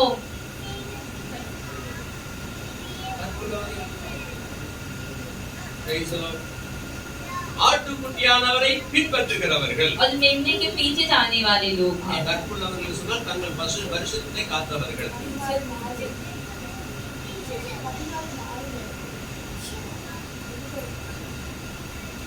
Praise the Lord. ये वे हैं जो स्त्रियों के साथ अशुद्ध नहीं हुए, जो कुंवारे स्त्रियों का साथ அசுத்தப்படா கற்புள்ளவர்கள். और वो कुंवारे लोग हैं। வேத சொல்ல ஸ்திரீகளால் தங்களை கரைப்படுத்தாதவர்கள். और ऊपर कहता है कि स्त्रियों के साथ अशुद्ध नहीं हुए। சொல்லுது கற்புள்ளவர்கள், पर वो कुंवारे हैं ஆட்டுக்குட்டியானவரை பின்பற்றுபவர்கள், कि जहाँ की मेमना जाता है वहीं वे जाते हैं கபடம் இல்லாதவர்கள், और उनके अंदर कोई कपट नहीं है மாசு இல்லாதவர்கள். और कलुषित कार्य नहीं है। என 14:4-5 வரை நாம பார்க்கலாம். 14 अध्याय के 4 से 5 तक हम देख सकते हैं। 7ஆம் அதிகாரத்தில் और சொல்லப்படுகிறவர்கள் 7वें अध्याय पर जो कहा जाता है இங்க எதுவுமே சொல்லப்படல. और यहाँ पर कुछ कहा नहीं गई है। அவர்கள் அத்தனை பேரும் இஸ்ரவேல் கோத்திரத்தார் என்பதை தவிர வேற எந்த குறிப்பும் சொல்லப்படல. वो 1,44,000 सारे ही इसराइल के गोत्र से है कर कहा गया और परंतु उसके और कुछ नहीं कहा गया है। ஆமென், आमीन, ஹல்லேலூயா. ஹல்லேலூயா. இது ரெண்டுக்கும் உள்ள வித்தியாசங்கள். और यही दोनों का अंतर है। அப்ப இந்த 1,00,000 பேர் தனி, அந்த 1,44,000 இவர்கள் தனி, அந்த 1,44,000 பேர் தனி. 7वां अध्याय पर 1,44,000 लोग है वो अलग है और जो 14 अध्याय पर 1,44,000 लोग है वो अलग है। சரி, இப்போ 9ஆம் வசனத்தை பாருங்க. 7ஆம் அதிகாரம் 9ஆம் வசனம். 7वां अध्याय के 9वां वचन हम पढ़ेंगे। இவைகளுக்கு பின்பு நான் பார்த்தபோது இதோ சகல ஜாதிகளிலும் கோத்திரங்களிலும் ஜனங்களிலும் பாஷைக்காரரிலும் இருந்து வந்ததும் ஒருவரும் எண்ணக்கூடாததுமான திரளான ஜனக்கூட்டமாகிய ஜனங்கள் வெள்ளை அங்கிகளை தரித்து தங்கள் கைகளில் குருத்தோலை பிடித்து சிங்காசனத்திற்கு முன்பாகவும் ஆட்டுக்குட்டியானவருக்கு முன்பாகவும் நிற்க கண்டேன்.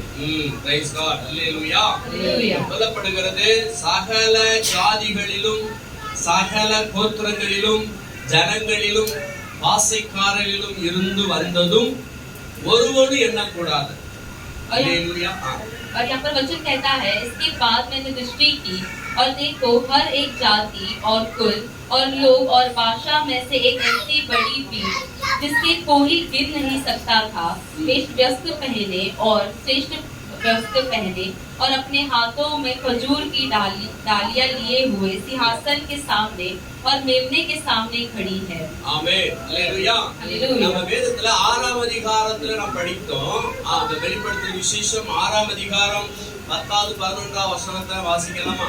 அவர்கள் பரிசுத்தமும் சத்தியமுள்ள ஆண்டவரே, தேவரீர் பூமியின் மேல் குடியிருக்கிறவர்களிடத்தில் எங்கள் இரத்தத்தை குறித்து எதுவரைக்கும் நியாயத்தீர்ப்பு செய்யாமலோ. கடந்த நாட்களிலே நாம இந்த வாசனத்தை பார்த்தோம். பரிசுத்தமுள்ள ஆண்டவரே, தேவரே எங்கள் இரத்தத்தை குறித்து எதுவரைக்கும் பூமியில நியாயம் தீர்ப்பு செய்யாமல் இருப்பீர் அப்படின்னா பழிவாங்காமலும் இருப்பீர் என்று மகா சத்தமிட்டு கூப்பிட்டார்கள். ஆமென், மகா சத்தமிட்டு கூப்பிட்டாங்க. அப்ப என்ன சொல்லப்படுது அவங்களுக்கு?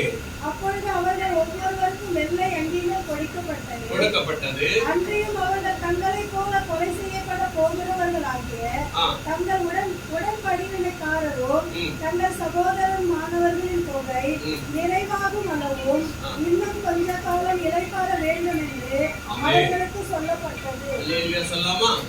கொஞ்ச காலம் கொஞ்சம் வெயிட் பண்ணுங்கப்பா, கொஞ்ச காலம் பொறுத்துருங்க, உங்களை மாதிரி இன்னும் நிறைய பேரு இந்த மாதிரி வர இருக்கிறாங்க, அதனால கொஞ்சம் காத்திருக்குன்னு சொல்லுகிற கதையும் பேச்சு நடக்கிறது. அதன் முடிவாகத்தான் 9ல் சொல்லப்படுகிறது, ஏராளமான ஜனங்கள் என்ன சொன்னாங்க?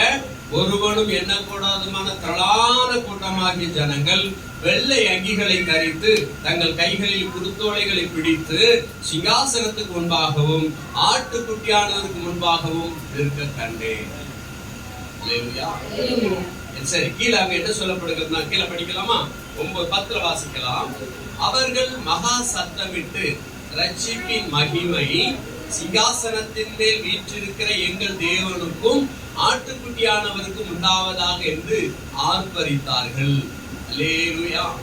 பயங்கரமான ஒரு சத்தம் அங்கே காணப்படுகிறது. और बहुत ही भयंकर आवाज वहां पर सुनाई देती है। ஆமென், அல்லேலூயா.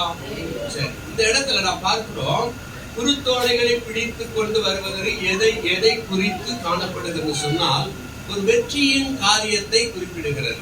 तोड़ने करके जो लोग आते हैं वो किसका चिन्ह है? हम देख रहे हैं, एक विजय का चिन्ह है करके हम देख रहे हैं। வெள்ளை அங்கிகளை தரித்திருக்கிறார்கள் குறிப்பிடுகிறது, தங்கள் பரிசுத்தத்தை குறிப்பிடுகிறது. तो श्रेष्ठ वस्त्र जो पहने अपने पवित्रता के बारे में दिखाई देता है। அங்கே ஜனங்கள் எண்ணக்கூடாத ஜனங்கள் और गिन ना सकते इस प्रकार वहाँ पर इतने सारे लोग थे। உலகம் எங்கிலும் இருந்து இயேசுவின் நாமத்துக்கு வைராக்கியம் பாராட்டின ஜனங்கள் और पूरे संसार में यीशु मसीह के नाम के वैराग्यता से रुकने वाले लोग थे। அவர்கள் தான் சிங்காசனத்தில் நிற்கிற இருக்கிற தேவனை குறித்து இப்படியாக புகழுகிறார்கள். और वही सिंहासन पर रहने वाले परमेश्वर को देखकर इस प्रकार वो कहते हैं. யோவான் 12ஆம் அதிகாரத்திலே 13ஆம் வசனத்தில் நாம் வாசிக்கிறோம், குருத்தோலைகளை பிடித்து அவருக்கு எதிர்கொண்டு போகிறதை குறித்து பார்க்கிறோம். और यहाँ पर हम यूहन्ना के 12 अध्याय पर 13 वचन देखते हैं, खजूर की डालियां लेकर उनके सामने वो जाते हैं करके. आमेन. होसियाना அப்படி சொல்லி பாடுறாங்க. ஹோசானா என்று சொல்லி பாடுறாங்க. और होसाना करके वो गीत गाते हैं. இயேசு கிறிஸ்து வருகிறதை குறித்து அவங்க அவ்வளவு சந்தோஷமா பாடுறாங்க. और यीशु मसीह के आगमन के बारे में सोचकर इतना ही वो खुश होते हैं वहाँ. வெற்றிகரமான பிரவேசம் என்று நாம சொல்லுவோம். और ये विजय तक प्रवेश करके हम कहते हैं उसे. வெளியே இருந்து இயேசு எருசலேமுக்குள்ள வெற்றிகரமாக பிரவேசம் செய்கிறார். बाहर से परमेश्वर यरूशलेम के अंदर विजय के साथ वो प्रवेश करते हैं. கழுதையின் மேலே பவனி செல்கிறார். गधे के ऊपर बैठकर वो आते हैं. ஆக வெற்றி பவனியாக காணப்படுகிறார். यानी कि विजय के साथ वो आते हैं. ஆகவே இஸ்ரவேல் மக்கள் வெற்றி பெற்றதாக அவரை புகழ்ந்து பாடுகிறார்கள். और इसलिए इस्राएल के लोग विजय पाने के समान उनकी तारीफ करके उनकी जय जयकार करते हैं. அடுத்த வாரத்துல और उसी के दूसरे हफ्ते में அவரைத்தான் சிலுவையில் அறையும்படியாக அந்த ஜனங்கள் கூச்சல் போடுவார்கள். और उन्हीं को एक क्रूस पर टंगाने के लिए वहीं जो लोग जो खड़े थे वो चिल्लाते हैं. சரி, இந்த குருத்தோலைகளை பிடித்து வெற்றி கொண்டாடுவது பழைய ஏற்பாடு காலத்திலே சொல்லப்படுகிறது. खजूर की डाली लेकर जय जयकार करना जो है पुराने नियम में कहा जाता है. லேவியராகமம் புத்தகம் 23ஆம் அதிகாரம் 40ஆம் வசனம், கூடார பண்டிகை நாட்களிலே குருத்தோலைகளை அங்கே யூதர்கள் பயன்படுத்திக் கொண்டார்கள். கூடார பண்டிகை तंबू के द्वार में जो है वहाँ के जो इस्राएल के लोग खजूर की डालियां को उपयोग करते थे. முதல் நாளிலே அலங்காரமான விருட்சங்களின் கனிகளையும் பேரீச்சின் ஓலைகளையும் தலைத்திருக்கிற விருட்சங்களின் கிளைகளையும் ஆற்றில் அரிகளையும் கொண்டு வந்து உங்கள் தேவனாகிய கர்த்தருடைய சன்னதியில் 7 நாள் மகிழ்ச்சியாய் இருங்கள் என்று அங்கே சொல்லப்படுகிறது. और यहाँ पर वचन कहता है, और पहले दिन तुम अच्छे वृक्षों की उपज और खजूर के पत्ते और घने वृक्षों की डालियां और नालों में के मजनू को लेकर अपने परमेश्वर यहोवा के सामने 7 दिन तक आनंद करना. விருட்சங்களின் கனிகள், और वहाँ के जो उपज है, हमें என்னென்ன மரத்தின் கனிகள்லாம் இருக்கோ அதெல்லாம் கொண்டு வரணும். और जो वृक्ष की उपज वो सभी को ले आना है. இரண்டாவது, और दूसरा, தலைத்திருக்கிற விருட்சங்களின் கிளைகள், மரக்கிளைகள், और जो वृक्षों की डालियां है, நல்ல இளம் கிளைகள். और एकदम जवान जो डालियां है उसे. குருத்தோலை அன்னைக்கு தான் நம்ம எங்க ஊர்ல ஒரு பெரிய போராட்டமா இருக்கும். குருத்தோலை பண்டிகை அன்னைக்கு. और ये जो खजूर की जो पत्ते की जो त्योहार है वो बहुत ही होता है. குருத்தோலைகள் வெட்டுவதற்காக ஒவ்வொரு தென்னை மரத்துல ஏறி போய் வெட்டிட்டு வருவோம். தென்னை மரம், நாரிयल का झाड़. और उस पत्ते को निकालने के लिए हर एक नारियल के झाड़ पर हो जाते थे. அது நடுவுல மேலமா குருத்தா வளர்ந்து இருக்கும். அந்த ஓலையை வெட்டுறதுக்கு தான் பிரச்சனையா இருக்கும். और बीच में जो पत्ता है उससे काटना ही थोड़ा मुश्किल होती थी. அதை கொண்டு வந்தா சிலுவை பண்றது. और उसको लेकर आकर ही क्रूस को बनाते थे. இப்ப இவர்களும் இப்படிப்பட்டதான காரியங்களை பழைய ஏற்பாட்டுல செய்றாங்க. और ये भी जो है इस प्रकार के कार्य को पुराने नियम में करते हैं. ஆற்றோரத்துல வளர்ந்திருக்கிற நாணல் செடிகள், நாணல் புற்கள் அல்லது அலரி செடிகள், அலரி புற்கள், नालों में वहाँ पर जो भी जो पेड़ पौधे रहते हैं उसे लेकर आते हैं. ஆற்றோரத்துல போயிடுச்சு சொன்னா இவ்வளோ வளர்க்கிற வெள்ளையா பூ பூத்து ஒரு புல்லு நிற்கும். பாத்திருக்கீங்களா ஆற்றோரங்கள்ல? अगर नदी के और अगर हम जाते तो वहाँ पर एक बड़ा सा एक सफेद इसमें दिखने वाला एक घास प्रकार के उत्पन्न हुआ रहता है. அலரி புற்கள் அதனுடைய பேர். வளர்ந்து பெருசா இருக்கும், அது பூ பூத்து அப்படியே இருக்கும். அது என்ன சொல்ல, குதிரவால் பூ சொல்லுவோம். வெண்மையா இருக்கும். அதுவும் सफेद होता है. அதுவும் இந்த பண்டிகைகளுக்கு விசேஷமாக யூஸ் பண்ணுவாங்க. और वो भी त्योहारों के लिए उसे उपयोग करते हैं. நான் சிறுவனா இருக்கும்போது और जब मैं छोटा था அந்த புற்களை வெட்டிட்டு வந்து பொங்கல் நேரத்துல और उसको काटकर लेकर आकर जो पोंगल का समय होता है, மாடுகள் கொம்புல அந்த புற்களை வச்சு கரும்பு, அதனுடைய பணம் இதெல்லாம் வச்சு சில தின்பண்டங்கள்லாம் அதுக்குள்ள வச்சு எல்லாம் கட்டி மாட்டு 2 கொம்புல கட்டி பொங்கல்ல மாடுகளை அந்த என்ன சொல்லுவாங்க ஜல்லிக்கட்டு மாதிரி விடுறாங்களே, அதே மாதிரி நாங்க எங்க ஊர்ல அப்படி விரட்டி விடுவோம். तो पहले को सिंग पर जो इस प्रकार के उसको लगाकर और जो भी सारे उसमें लगाकर हम उसे बेचते थे. ஆகவே இந்த கூடார பண்டிகை என்று சொல்லப்படுகிற இந்த பண்டிகை நாளில இந்த விதமான காரியங்களை மக்கள் கொண்டாடி மகிழ்வார்கள். और जो तंबू के त्योहार में लुहाम के जो लोग इस प्रकार के कार्य को बनाकर उसे मनाते थे. சரி, 7:10 நாம் பார்க்கும்போது அவர்கள் மகா சத்தமிட்டு ரட்சிப்பின் மகிமை சிங்காசனத்தின் மேல் வீற்றிருக்கிற எங்கள் தேவனுக்கும் ஆட்டுக்குட்டியானவருக்கும் உண்டாவதாக என்று ஆர்ப்பரித்தார்கள். और यहाँ पर हम देखते हैं कि और बड़े शब्द से पुकार कर कहती है कि उद्धार के लिए हमारे परमेश्वर का जो सिंहासन पर बैठा है और मेमने का जय जयकार करो. ஆமென். அல்லேலூயா.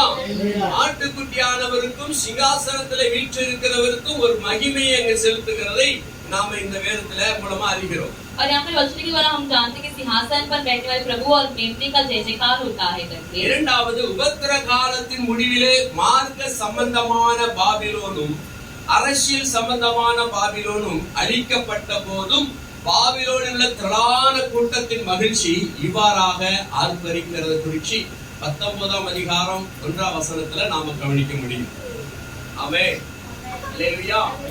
பாருங்க, ரெண்டு பாபிலோன் குறித்து சொல்லப்படுகிறது. ஒன்னு மார்க்க சம்பந்தமான பாபிலோன். பாபிலோன் என்றால் என்ன? और बाबिलोन यानी कि क्या है? பாபிலோன் என்றால் என்ன சொல்லுங்க? குழப்பம். बाबिलोन यानी कि गड़बड़ी. அல்லேலூயா. हालेलुया. குழப்பம் ஏற்படுத்துறது. यानी गड़बड़ी को उत्पन्न करना. இப்ப இருக்கிற குழப்பத்தின் அரசியலும் और अभी का जो गड़बड़ी का जो सरकार है குழப்பத்தின் மதங்களும் और जो गड़बड़ी के जो जात है இங்க சொல்லப்படுகிறது. और यहाँ पर कहा जाता है அதாவது மார்க்க சம்பந்தமான பாபிலோனும் அரசியல் சம்பந்தமான பாபிலோனும் அழிக்கப்படும் பொழுது और सरकार के जो प्रकार के बाबिलोन और इस प्रकार के बाबिलोन जो है वो नाश किए जाएगा ஜனங்களின் மகிழ்ச்சி இவ்வாறாக காணப்படும் என்று சொல்லப்படுகிறது. और वो लोगों का जो जय जयकार इस प्रकार का दिखाई देगा करके वचन कहता है. 19ஆம் அதிகாரம் 1ஆம் வசனத்தை வாசிங்க. வெளிப்படுத்தல் 19:1. இவைகளுக்கு பின்பு பரலோகத்தில் திரளான ஜனக்கூட்டம் இடுகிற ஆரவாரத்தை கேட்டேன். அவர்கள் அல்லேலூயா, அல்லேலூயா, ஆச்சரியமோ, மகிமையோ, கனமோ, வல்லமையோ நம்முடைய தேவனாகிய கர்த்தருக்கே உரியது. அவருடைய நியாய தீர்ப்புகள் சத்தியமும் நீதியுமானவைகள். ஆமென். அல்லேலூயா. அவர்கள் தேவனை மிகுந்த சத்தமாக அல்லேலூயா என்று சொல்லி ரட்சணியம், மகிமை, கனம், வல்லமை நம்முடைய தேவனாகிய கர்த்தருக்கே உரியது என்று சொல்லி சத்தமிட்டு கூப்பிடுகிறார்கள். और यहाँ पर आप देखते हैं ऊंचे शब्द से यह कहते सुना कि हालेलुया, उद्धार और महिमा और सामर्थ हमारे परमेश्वर की है. ஆகவே இந்த நம்ம இது மூலமா என்ன பார்க்கிறோம் என்று சொன்னால், और इसके द्वारा हम ये क्या देखते हैं? உபத்திர காலத்துல இந்த 1,44,000 பேர்கள் மூலமாக ஒரு பெரிய ரட்சிப்பு உண்டாயிருக்கும் என்று இங்கே இது மூலமாக சொல்லப்படுகிறது. यानी हम देखते हैं कि संकट के दिनों में 1,44,000 लोगों के द्वारा एक बड़ा ही एक उद्धार होगा करके. இரத்த சாட்சிகளாக अनेகர் இருப்பார்கள். और लहू के गवाही बहुत लोग रहेंगे. ஆமென். ஆமென். இன்றைக்கு இரத்த சாட்சிகள் நிறைய பேர் இருப்பாங்க. और उन दिनों में लहू के गवाही लोग बहुत रहेंगे. எழுப்புதலின் வல்லமை உண்டாயிருக்கும். और बहुत बड़ा सामर्थ की अग्नि वहां पर होगी. இங்க நம்ம பார்க்கிறோம் இந்த 1,44,000 பேர் எப்படி பவுல் அப்போஸ்தலன் ஒரு வைராக்கியமான ஊழியம் செய்தாரோ, और यहाँ पर 1,44,000 लोग हम देखते हैं प्रकार पौलुस ने एकदम परमेश्वर की सेवा की அதே போல அவர்கள் செய்வார்கள். और उसी प्रकार वो लोग भी करेंगे. 7 வருஷ டைம்க்குள்ள और 7 साल के अंदर பெரிய ஒரு மாறுதல் உண்டாயிருக்கும். और बहुत बड़ा बदलावट होगी. ஆமென். आमेन. அல்லேலூயா. அல்லேலூயா. 2025 வருடம் வரைக்கும் நடந்து கொண்டிருக்கிற ஆத்தும ரட்சிப்பை குறித்து நாம பார்க்கிறோம். और 2025 साल तक होने वाले उद्धार के लोगों के बारे में हम देखते हैं. அந்த நாட்கள் அந்த மனுஷன் சொன்ன வார்த்தை தான் நினைவு வருகிறது. और वह दिनों में मोहन दास वो भाई जो कहते वो याद होता है उनकी बात 2025 வருஷம் கடந்துருச்சு. कि 2025 साल गुजर चुके हैं, கிறிஸ்தவ சமுதாயம் எழுப்புதல பெறல. लेकिन मसीह के लोग अब तक उन्नति में नहीं आए हैं. அல்லேலூயா. हालेलुया. இன்னும் எழுப்புதல் பெறாம இருக்கிறோம். अब तक उनके अंदर कोई जागृति नहीं है. இன்னும் அப்படியே கம்மியா தான் இருந்துட்டு இருக்கிறோம். अभी भी वो कम ही है. சிறுபான்மையினர்கள் என்று சொல்லப்படுகிறோம், மைனாரிட்டி என்று சொல்லப்படுகிறோம். जो माइनर लोग करके कहा जाता है. அல்லேலூயா. हालेलुया. எழுப்பு காணப்படாம இருக்கிறது. एक बेदारी नहीं है, அந்த ரகசிய வருகைக்கு பிற்பாடு लेकिन रहस्य आगमन के बाद அந்நாட்களிலே எழுப்புதல் பயங்கரமா இருக்கும். और उन दिनों में जो है परमेश्वर की बेदारी बहुत ज्यादा होगा. ரோமர் புத்தகம் 11ஆம் அதிகாரம் 25ஆம் வசனம் சொல்கிறது. ரோமர் புத்தகம் 11:25. और रोमन की पुस्तक 11 अध्याय 25वां वचन कहता है, மேலும் சகோதரரே, நீங்கள் உங்களையே புத்திமான்கள் என்று எண்ணாதபடிக்கு ஒரு ரகசியத்தை நீங்கள் அறிய வேண்டும் என்று இருக்கிறேன். அது என்னவெனில், புறஜாதியாருடைய நிறைவு உண்டாகும் வரைக்கும் இஸ்ரவேலரில் ஒரு பங்குக்கு கடினமான மனதுண்டாயிருக்கும் என்று அங்கே சொல்லப்படுகிறது. और यहाँ पर वचन कहता है, हे भाइयों, कहीं ऐसा ना हो कि तुम अपने आप को बुद्धिमान समझ लो। इसीलिए मैं नहीं चाहता कि तुम इस भेद का अनजान रहो कि जब तक अन्य जातियां पूरी रीति से प्रवेश ना कर ले, तब तक इस्राएल का एक भाग ऐसा ही कठोर रहेगा। புறஜாதியாருடைய நிறைவு என்கின்ற சொல்லப்படுகிறது. और अन्य जाति की पूरी रीति से प्रवेश करने के बारे में कहा जाता है। அதாவது புறஜாதி மக்கள் ஒரு கூட்ட ஜனங்கள் ரட்சிக்கப்பட வேண்டும் என்பதான திட்டம். यानी कि अन्य जाति में से एक झुंड के लोग उद्धार पाने का योजना। புறஜாதி ஜனங்கள் ரட்சிக்கப்பட வேண்டும் என்பது தேவனுடைய திட்டம். और अन्य जाति के लोग उद्धार पाना परमेश्वर की इच्छा है। அப்போஸ்தலர் 15ஆம் அதிகாரம் 14ஆம் வசனம் சொல்கிறது, தேவன் புறஜாதி நின்று தமது நாமத்திற்காக ஒரு ஜனத்தை தெரிந்து கொள்ளும்படி முதல் அவர்களுக்கு கடாட்சி தருகிற விதத்தை சிமியோன் விவரித்து சொன்னாரே என்று இங்கே பவுலடிகளார் அதை வெளிப்படுத்தி சொல்லுகிறார். और यहाँ पर पौलुस प्रकार लिखकर कहते हैं कि हे भाइयों, मेरी सुनो, शमौन ने बताया कि परमेश्वर ने पहले अन्य जातियों पर कैसी रूप दृष्टि की कि उनमें से अपने नाम के लिए एक लोग बना ले। பேதுரு யூதர்களுக்கு மாத்திரமே சுவிசேஷத்தை சொல்லிக் கொண்டிருக்கிறார். और पतरस जो है केवल यूदिया के लोग को ही वो सुसमाचार को बांट रहे थे। ஆனா தேவன் பிரஜாதிகள் மத்தியிலே பேதுருவை அனுப்புகிறார். लेकिन परमेश्वर जो पतरस को अन्य जाति के लोगों के बीच उन्हें भेजते हैं। ஆகவே அவை அந்த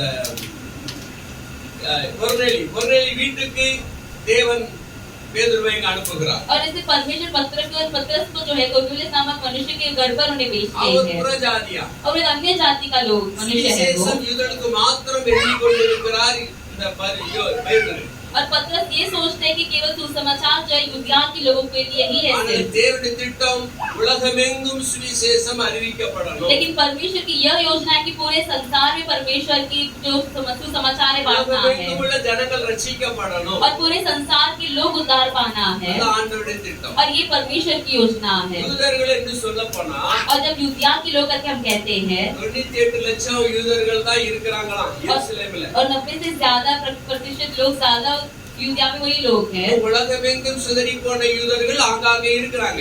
और बहुत सारे लोग जो हुए यूदिया के वो बहुत सारे प्रकार के देशों में हैं। அவர்களெல்லாம் கணக்கிட்டு பார்த்தால் 2-3 மடங்கு பெருகலாம். अगर उन सबको हम गिनती करके देखेंगे तो और 2-3% बढ़ सकता அப்படி है। இந்திய தேசத்திலும் யூதர்கள் இருக்கிறாங்க. இஸ்ரேல் நாட்டுக்கு போகாம நம்ம இந்த இந்திய தேசத்திலே தஞ்சம் இருக்கிறாங்க. और हमारे देश में भी बहुत सारे यूदिया के लोग इसी जगह पर रह चुके और इसलिए के देश नहीं गए हैं। உலகமெங்கும் அப்படி இருக்கிறாங்க. और पूरे संसार में ऐसे फैले हैं। ஆனா யூதேய தேசத்துல இஸ்ரவேல் நாட்டு ஆளுகள் 98 லட்சம் மக்கள் தான் இருக்கிறாங்க.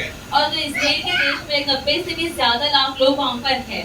அப்படி பார்த்தா உலகமெங்கும் சங்கதி இருக்கிற ஜனங்களாம் கூட்டி பண்ணி பார்த்தா ஒரு 3 லட்சம் ஒரு 2 கோடி ஜனங்கள் இருக்குமா கூட நம்ம வைத்துக் கொண்டாலும் अगर पूरे संसार की अगर हम गिनती करके देखा अगर 2 करोड़ के लोग हैं तो भी இன்னும் 798 கோடி ஜனங்கள் புறஜாதி மக்கள். लेकिन उससे भी 7,90,000 से भी ज्यादा लोग अन्य जाति के लोग हैं। ஹalleluya. 800 கோடி உலகம் முழுசும் 800 करोड़ पूरे संसार तक रहेगा ஜனங்கள் 800 கோடி. और लोग जो 800 करोड़ இதுல 2 கோடி யூதர்களை கழிச்சிட்டோம்னு சொன்னா अगर उसमें से 2 करोड़ यूदिया के लोग अगर हम कम कर दे तो 798 கோடி ஜனங்கள் புறஜாதிகள். और 7 करोड़ से भी ज्यादा लोग यूदिया के हैं। அப்ப இந்த ஜனங்களை ரட்சிப்பதற்காக தான் ஆண்டவர் காத்துக்கிட்டு இருக்கிறார். और इन लोगों के उद्धार करने के लिए अन्य जाति लोगों को उद्धार करने के लिए परमेश्वर इंतजार कर रहे हैं। புறஜாதியார்கள் வரணும். और इसलिए अन्य जाति के लोगों को प्रवेश करना है। புறஜாதியாரின் நிறைவு உண்டாகும் வரைக்கும் और अन्य जाति के लोगों को प्रवेश होने के तक இஸ்ரவேலரில் ஒரு பங்கு கடினமான மனதுண்டாயிருக்கு என்று சொல்லப்படுகிறது. और इसलिए कि एक भाग के लोग के दिल कठोर रहना करके परमेश्वर कहते हैं। வினாக்க முடிச்சு அதாவது எல்லா தேசங்களில் இருந்து सारे देशों में से தேவன் தமது நாமத்திற்காக ஒரு ஜனத்தை தெரிந்து கொள்வதே இன்றைய தேவனுடைய திட்டம். और पूरे देश में परमेश्वर उनके लोगों को चुनाई परमेश्वर की योजना है। அவர்கள் இவ்வுலக பழக்க வழக்கத்திலிருந்து பிரிக்கப்பட்டு அவருடைய பிள்ளைகளாக வேண்டும் என்பது தேவனுடைய திட்டம். और ये पूरे संसार की माया से परमेश्वर उन्हें अलग कर परमेश्वर की समान चलन पर चलना के लिए परमेश्वर चाहते हैं। இன்றைக்குரிய உலக அமைப்பிலிருந்து और आज प्रकार के संसार का जो बनावट उसमें இவ்வாறு பிரிக்கப்படுகிற கிறிஸ்துவின் சரீரமாம் திருச்சபையை और इस प्रकार अलग होने वाले परमेश्वर की जो सभा है கிறிஸ்துவின் மனவாட்டியாக தன்னை ஆயத்தப்படுத்துகிறது. और परमेश्वर की दुल्हन के समान अपने आप को दिखलाता है இதை அவருடைய அக்கிரமம் நிறைவடையும் காலம் என்று சொல்லப்படுகிறது. और ये उन लोग का अपराध पूरा होने वाला समय करके कहा जाता பழைய है ஏற்பாட்டில் ஆண்டவர் சொல்லுகிறார், और पुराने नियम परमेश्वर कहते हैं எமோரியருடைய அக்கிரமம் இன்னும் நிறைவாகவில்லை. कि अमोरियर का जो अपराध अब तक वो पूरा नहीं हुआ है அல்லேலூயா. हालेलुया எமோரியருடைய அக்கிரமம் இன்னும் நிறைவாகவில்லை. कि अमोरियों का जो अपराध अब तक वो पूरा नहीं हुआ है அதாவது தேவனுக்கு விரோதமாக எதிர்த்து நிற்கும் இவ்வுலகத்தின் பாவம் முழு அளவை அடையும் காலம். यानी कि परमेश्वर के विरुद्ध खड़े होना पाप पूरा होने वाला समय இதெல்லாம் நிறைவேறும் और பொழுதுதான் जब ये सब पूरा हो जाता है ரோமர் புஸ்தகம் 11ஆம் அதிகாரம் रोमियो के पुस्तक 11वां अध्याय 26ஆம் வசனம் சொல்கிறது போல 24वां वचन इस प्रकार कहता है ரோமர் 12:26 சொல்றது போல இந்த பிரகாரம் இஸ்ரவேலர் எல்லாரும் ரட்சிக்கப்படுவார்கள். மீட்கிறவர் சீயோனிலிருந்து வந்து அவபக்தியை யாக்கோபை விட்டு விலக்குவார்.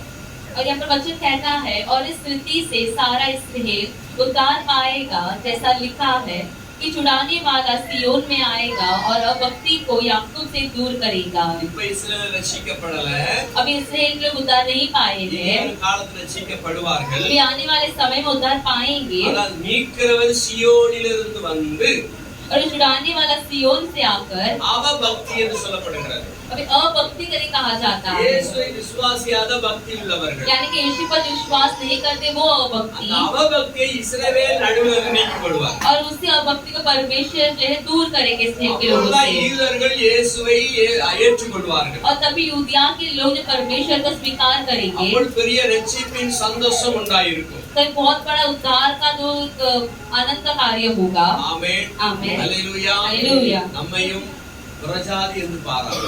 और हमें भी अन्य जाति के लोग करके ना देखते हुए நம்மேலும் இயேசு இரக்கம் வைத்து और हमारे ऊपर परमेश्वर अपनी दया को रखकर நம்மை அவருடைய பிள்ளைகளாக மாற்றி हमें अपने बच्चे के समान बनाया அவருடைய நாமத்தின் நிமித்தம் அவரை ஏற்றுக்கொண்டவர்கள் எத்தனை பேர்களோ और उनके नाम के द्वारा कितने लोग उन्होंने उनको स्वीकार किया है அத்தனை பேரும் அவருடைய பிள்ளைகளாகும்படி அதிகாரம் கொடுத்தார். और उतने सारे लोग उनके बच्चे बनने के लिए परमेश्वर ने अधिकार दिया நாம் है. அவருடைய பிள்ளைகளானால் यदि हम उनके बच्चे हैं तो சுதந்திரரும் ஆமே.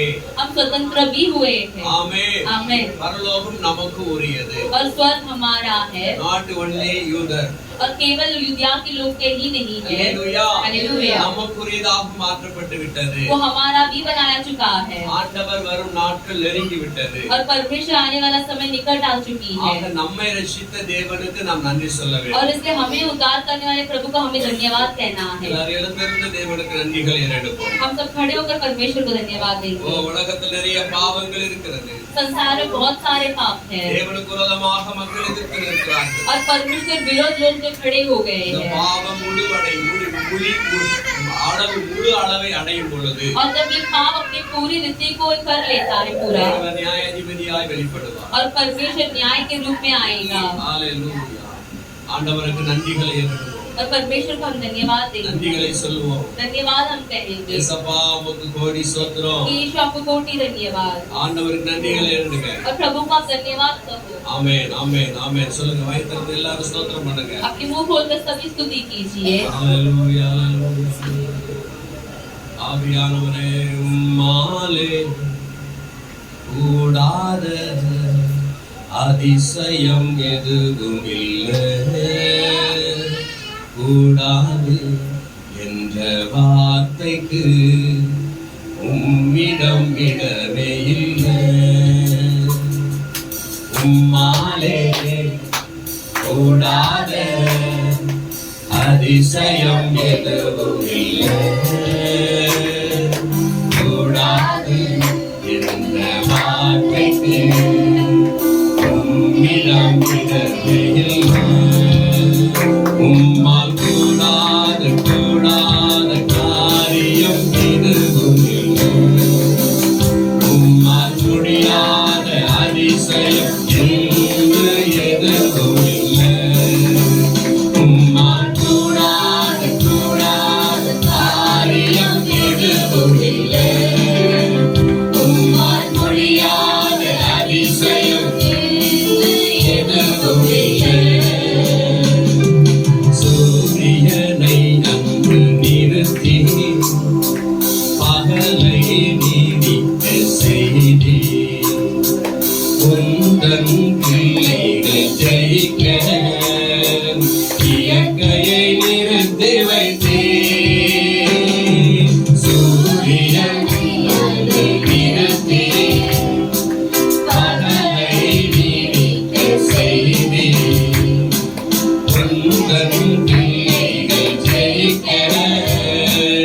இயற்கையை நிறுத்தி வைத்தீர்.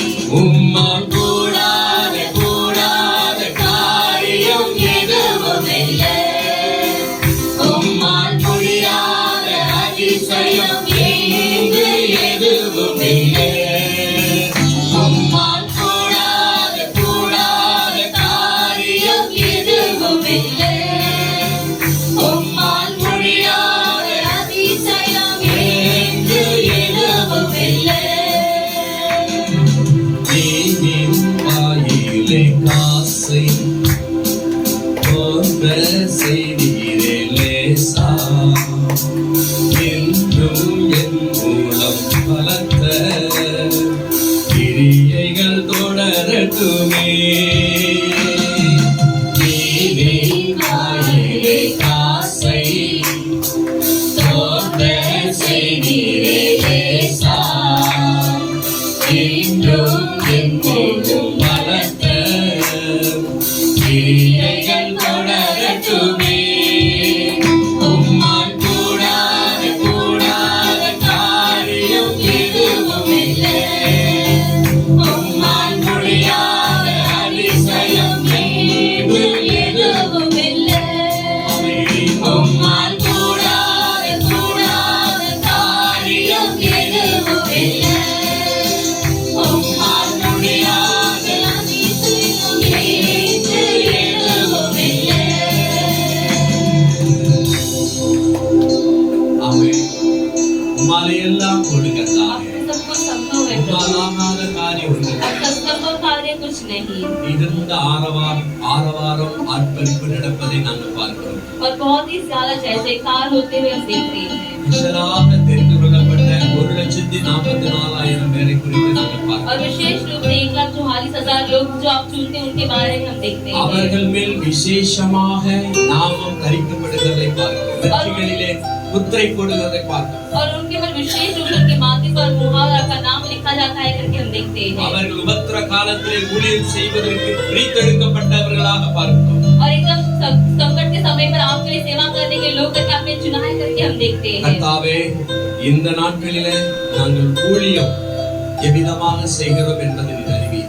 पिता आप जानते हो कि इस समय पर हम हमारी सेवा को ज्यादा कर रहे हैं, ஊழிய வளர்ச்சி இல்லை, पर सेवा में कोई उन्नति नहीं है, எழுப்புதல் இல்லைதான். एक जागृति नहीं है, மிகுந்த போராட்டத்தின் மத்தியிலே நாங்கள் இருக்கிறோம். और बहुत सारे गड़बड़ी और संकट के बीच में ही हम हैं। ஆவியானவர் எங்களுக்கு உதவி செய்வீராக. और पवित्र आत्मा आप हमें मदद कीजिए ஆத்தும ஆதாயம் செய்வதற்கு எங்களின் அபிஷேகத்தால் நிரப்பி நடத்துவீராக. और लोगों को इकट्ठा करने के परमेश्वर आपके अभिषेक से बढ़कर हमें चलाइए। ஒவ்வொருவரும் மேலும் விழுந்த பாரம் சுவிசேஷ பாரம். और हर एक लोग के ऊपर गिरने वाला बोझ है सुसमाचार का बोझ। ஒவ்வொருவரும் அதை உணர்ந்து செயல்பட உதவி செய்யுங்க. और हर एक लोग उसे एहसास कर चलने के लिए मदद இதற்கு कीजिए। ஒவ்வொரு பிள்ளைகளும் தேவனுக்காக எழும்புகிற தேவனுக்காக சேவையாற்றுகிற பிள்ளைகளாய் மாற்றும். और यहाँ पर रहने वाले हर एक परमेश्वर आपकी सेवा करने बच्चे के समान उन्हें बनाइए। அசதிகள், சோர்வுகள், அதைரியங்களை எடுத்துக்கொள்ளுங்க. और सारे डर और कपट और जो भी उनका अविश्वास सब कुछ निकाल दीजिए। உற்சாகத்தின் ஆவியார நிரப்புங்க. और उत्साह से आत्मा से उन्हें भरिए। புதுபலன் அடைந்து உமக்காக எழும்புகிறவர்களாய் மாற்றுங்க. और पूरे नए बल को पाकर आपके लिए उठे। தொடர்ந்து உம்முடைய வேத வசனங்களை எங்களை நாள்தோறும் வழிநடத்தட்டும். और पिता आपका वचन जो हमें हर एक दिन हमें चलाए। உமக்கு நன்றிகள் தெரிவிக்கிறோம். आपको धन्यवाद हम देते हैं। இம்மட்டுமாய் காத்து நடத்தின தெய்வமே, और अब तक हमें संभाल कर चलाने वाले प्रभु, இனிமேல் நடத்த போறதுக்காக और इसके बाद हमें चलाने के लिए धन्यवाद। நாளை நேரம் நடக்கிற விசேஷமான கூட்டங்களை நீர் ஆசீர்வதிக்கும்படியாக ஜெபிக்கிறேன். शाम के समय हुए और विशेष आराधना को आप आशीष करके दीजिए। என்னை எங்களை பொறுப்பெடுத்துக் கொள்வீராக. और आप ही हमें संभाल कर चलाइए। எல்லா துதி கனமாக்கி வருமாறு और ஒருவருக்கே. सारी स्तुति महिमा और आदर केवल आप ही को। இயேசுவின் நாமத்தில் வேண்டி ஜெபிக்கிறேன் ஜெபங்கள் நல்ல பிதாவே. और सर्व यीशु मसीह के नाम से हम प्रार्थना करते हैं। ஆமென். आमेन। நம்முடைய கர்த்தராகிய இயேசு கிறிஸ்துவின் கிருபையும் हमारे प्रभु यीशु मसीह का कृपा பிதாவின் और पिता का प्रेम பரிசுத்த ஆவியானவருடைய அந்யோன்ய और ஐக்கியம் पवित्र आत्मा का सहयोग பொழுதும் எப்பொழுதும் आजकल சதா காலம் அனைவரோடு இருப்பதாக. सदा तक हम सभी के साथ बने रहे। எல்லாரும் சொல்லுவோம் ஆமென். हम सब कहेंगे आमीन। ஆமென். आमेन। அல்லேலூயா. அல்லேலூயா. हालेलुया। கர்த்தருக்குள்ளாக ஒருத்தருக்கு और परमेश्वर से एक दूसरे को आप आदर कीजिए।